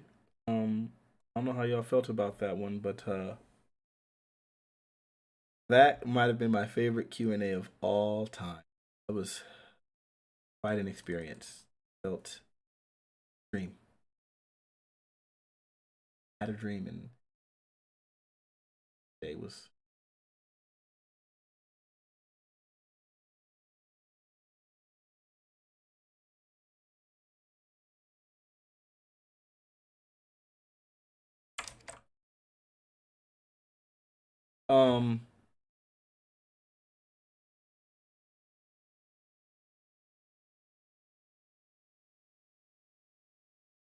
I don't y'all know I listen. The nonsense in the Q&A was, if you just go back and watch it. Go back and watch it, and then you'll understand. Just understand. You just gotta watch it. I can't say much. Oh, who's little Timmy? I'll break it down, but I gotta warm up. Give me a second. I'm just gonna wave some food. Meal prep for me. Okay. I would do a Q&A with y'all niggas. We should do a Q&A, y'all.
All right, so that was something special, y'all. I very much enjoyed that. I'm gonna just say it, okay? I'm gonna just go ahead and give y'all exactly what was going on there. Okay? You can't come into a conversation literally intentionally try to be as like antagonistic to me as possible and expect me to just hold that L. Like, no. You came in trying to say some racist stuff to try to get a rise out of me. So it's like, oh, okay. You can play that game. Believe you me, I was a humongous troll. Okay? That was like that's who your boy has been like in the day. So it's like if you're gonna sit here and try your best to like get underneath my skin, I'm gonna get underneath your skin. It's much worse. Um, because and while the stuff you're saying, you think like, oh, this is gonna get him. Like I'm saying these things that are gonna really bother him. You don't recognize is that like, yo, I, I'm just gonna, I'm gonna say whatever you know. What I'm saying I need to say, and it's gonna hurt a little bit more because yours is like rooted in like an actual fear, whereas mine is just like I'm just saying whatever the freak, you know. So like when we're saying like when I'm saying all like someone saying something racist, like yo, you blah blah blah blah blah blah. It's just like okay, yeah, nigga, you're going extinct. I think one stings more because they look at it, that's like their greatest fear right now.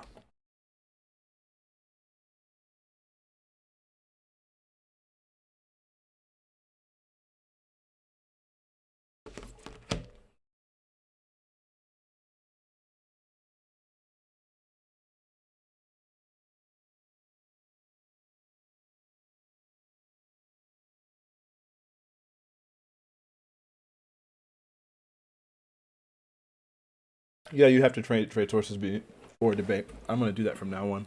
I remember one time I tried that with this one dude, and he didn't even read the dang study.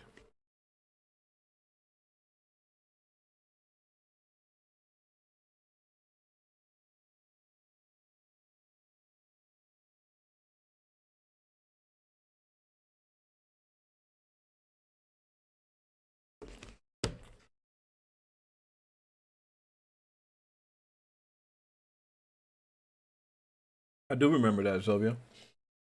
You gave me a study. The study was so wrong.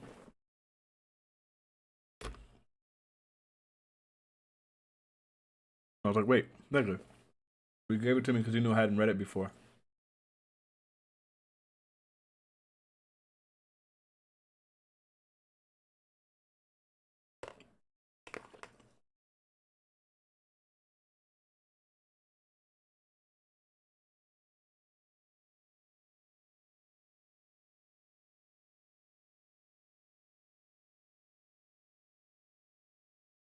Jacob, there's some people that are so far beneath talking to you. You just got to you don't waste your time with those people. I'm just saying.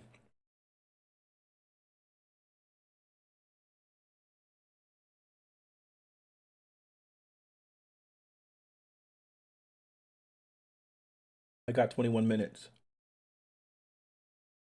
Sylvia, do you think I should do it?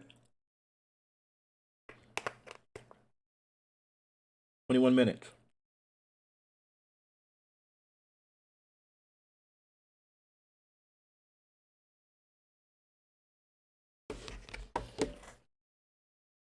Hey, Joey. Joey Bow, you want to come to my Discord real quick?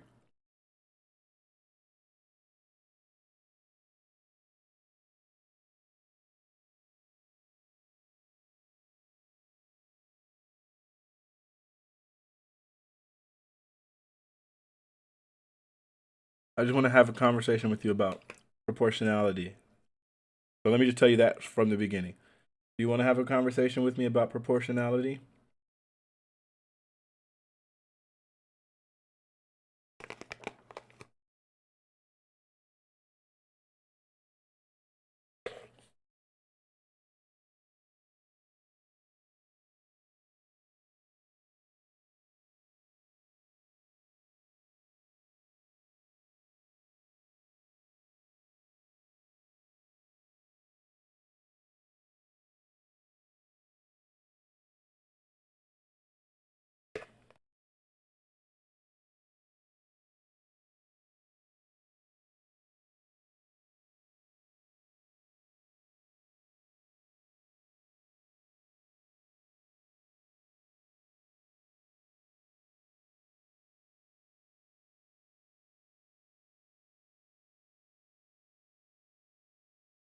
Okay. Never mind. If you don't want to, if you don't, it's fine. We don't have to. I've just an offer, but it's fine. Anyway, you guys, I'm gonna stream my prayer meeting soon. I mean, my Bible study. That's in 20 minutes.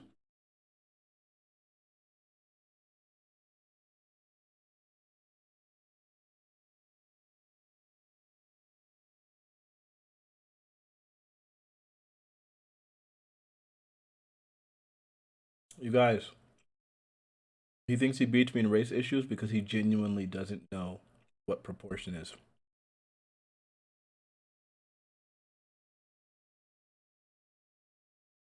It's a thing of art. Could you imagine trying to have a conversation about studies and not knowing what a proportion is?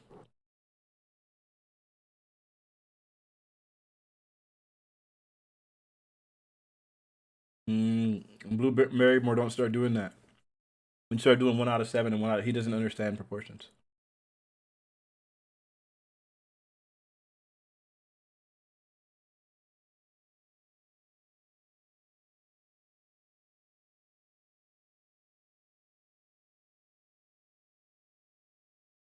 Hey, chat. Nobody in the chat answer this question. Nobody in the chat answer this question. Yeah, no, I'm gonna capture it. Okay, let's do it. I gotta do it.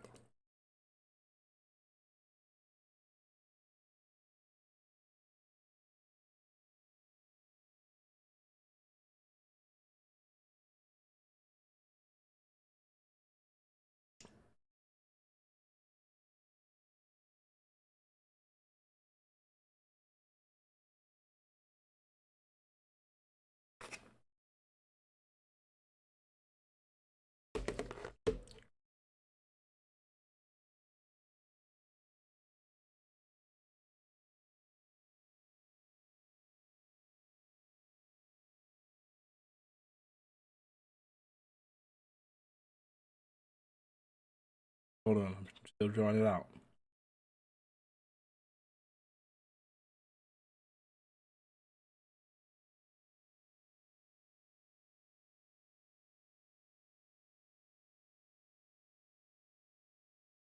You guys ready? Let me capture this really quick. Okay?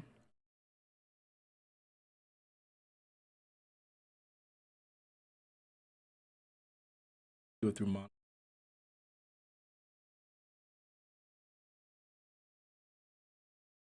Look. Are you guys ready? Joey, there's a circle. The W is worth 1,000. B worth 500. Okay. Now,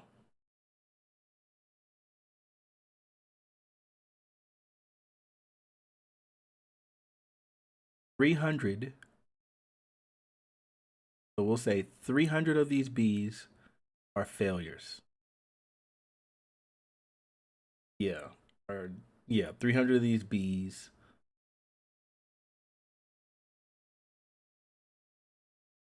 300 of these B's are failures. Okay.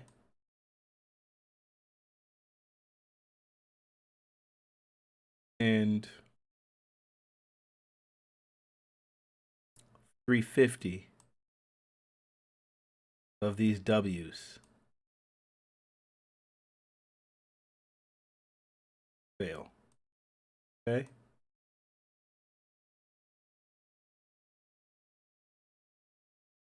Which one has a higher failure rate?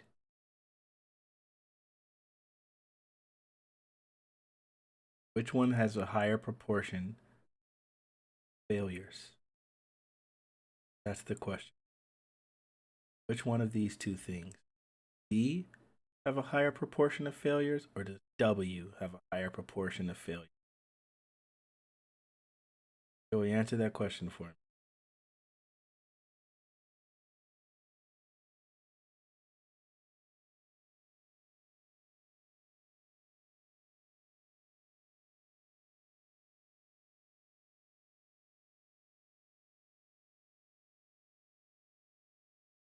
Joey. Joey. Which one of these things? Which one of these things? Proportional.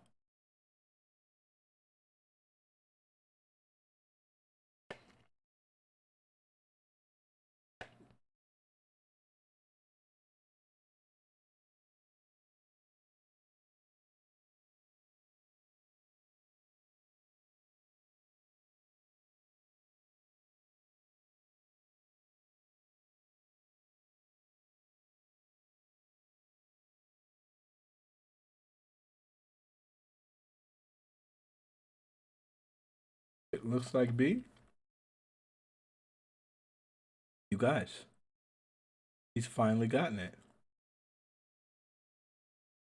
So even though there's more W, there's proportionally more of B. Is that what you're saying? It looks like B or it is B?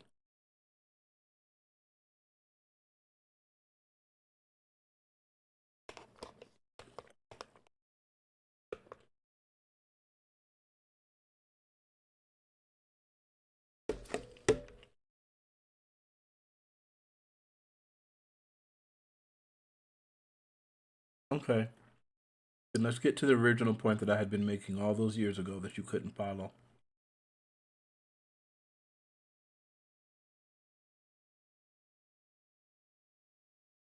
You guys ready?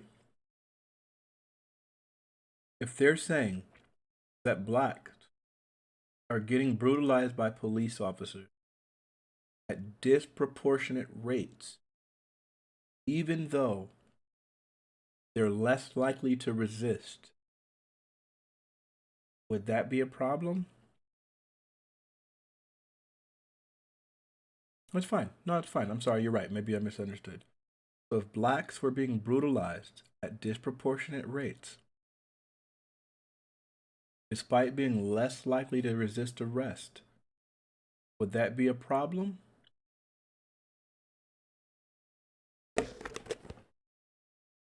So for those of you guys, I was telling him that black people were disproportionately brutalized at higher rates. And he was saying, well, that's because they interact with the police more. I'm saying the rate of brutalization should be the same, regardless of how frequently you interact with the police. The rate should be the same. He was saying, no, whites are disproportionately. I mean, blacks are only disproportionately because they interact with the police more. But the frequency of occurrence doesn't have.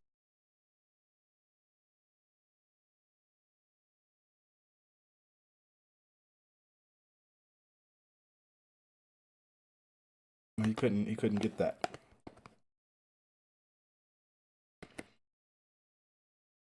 Okay, but if I show you a study that says that they don't resist more, would it be a problem?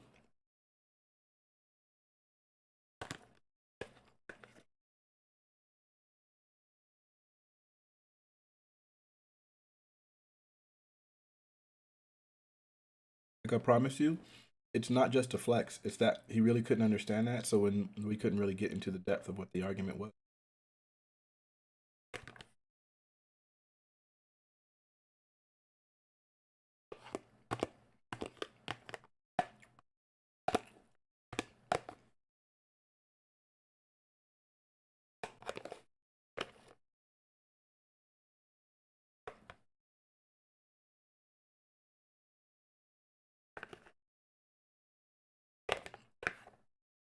So if it's peer reviewed,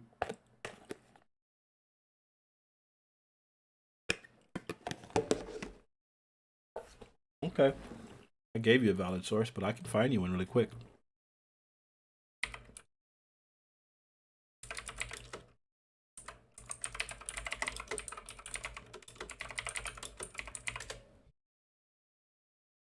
Okay.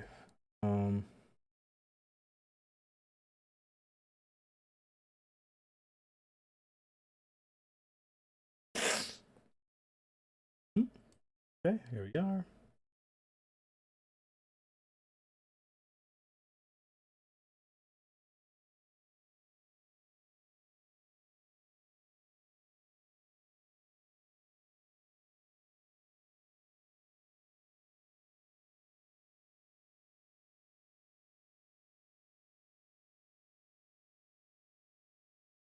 Give me a minute.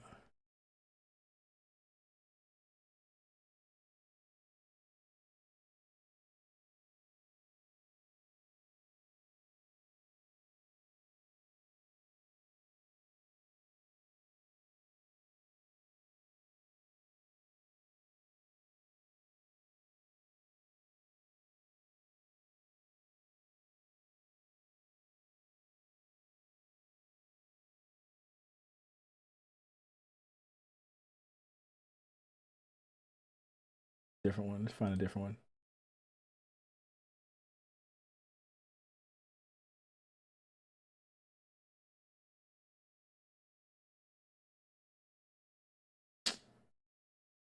I don't know. I don't know where it would be. I guess it'll take me a while. I'll have to find it again. And it was like 2 years ago, and I don't remember where it was.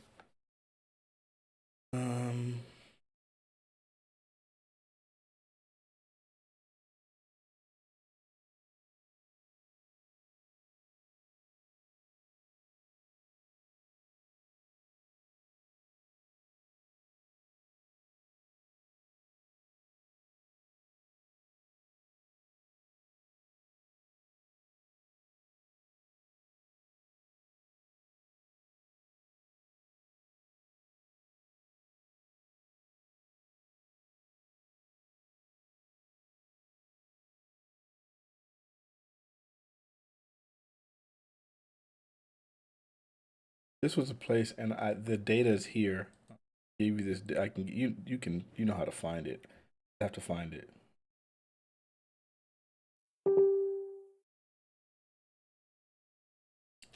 Sure, Joey. If interactions with police went down, then brutalization would also go down, but not the rate of brutalization, right?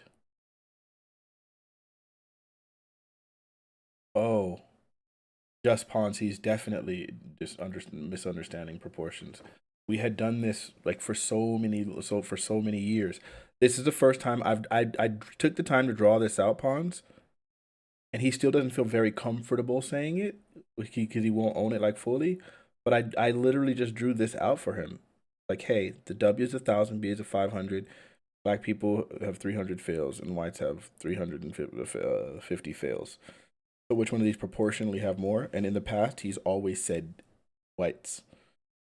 He'd always said there's more of the 350, so then therefore it's proportion. And it was like, no, that's not how proportions work. And I couldn't get him to do it. Then we did a whole thing where I was like giving him like a math problem with Amazon's failure rate. And it was like, hey, like a third of Amazon's packages fail, and you ordered 60 packages. What should be your failure, or how many of your packages should fail? And he was like, well, it depends on how many you ordered that day. And I was like, what? No, like you ordered 60. Well, it depends. Like, did you get the first 20 or the first? And it's like, what? It's not how math works. And bro, it's been impossible. But it seemed like for the first time, he's able to understand, like, that proportion is not related to just whatever's a larger number. But then he does say stuff, which I'm not sure, like, right now, but I'm being in good faith. Like he did say just now, if you just lower the total amount of interactions, then that should do it.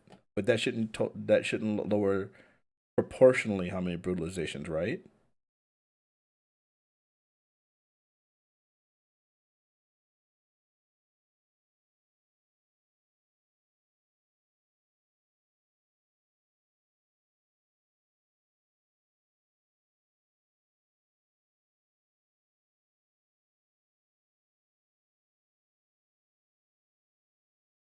Okay.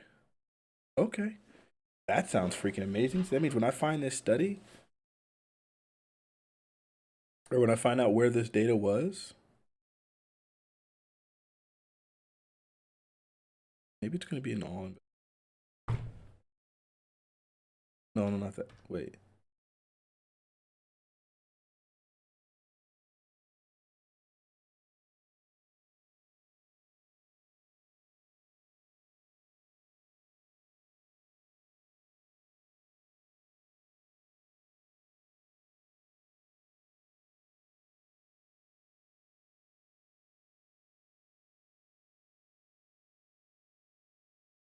And girls, come on.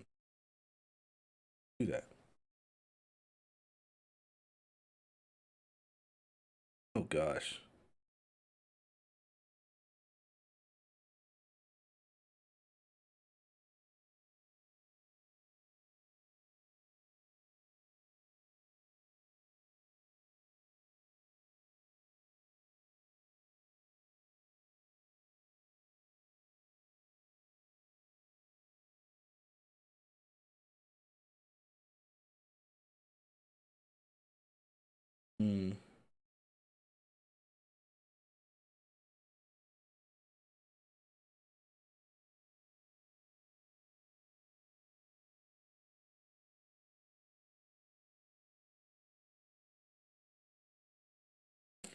individual complaints. I gotta find out where the data is, but yeah, it's true.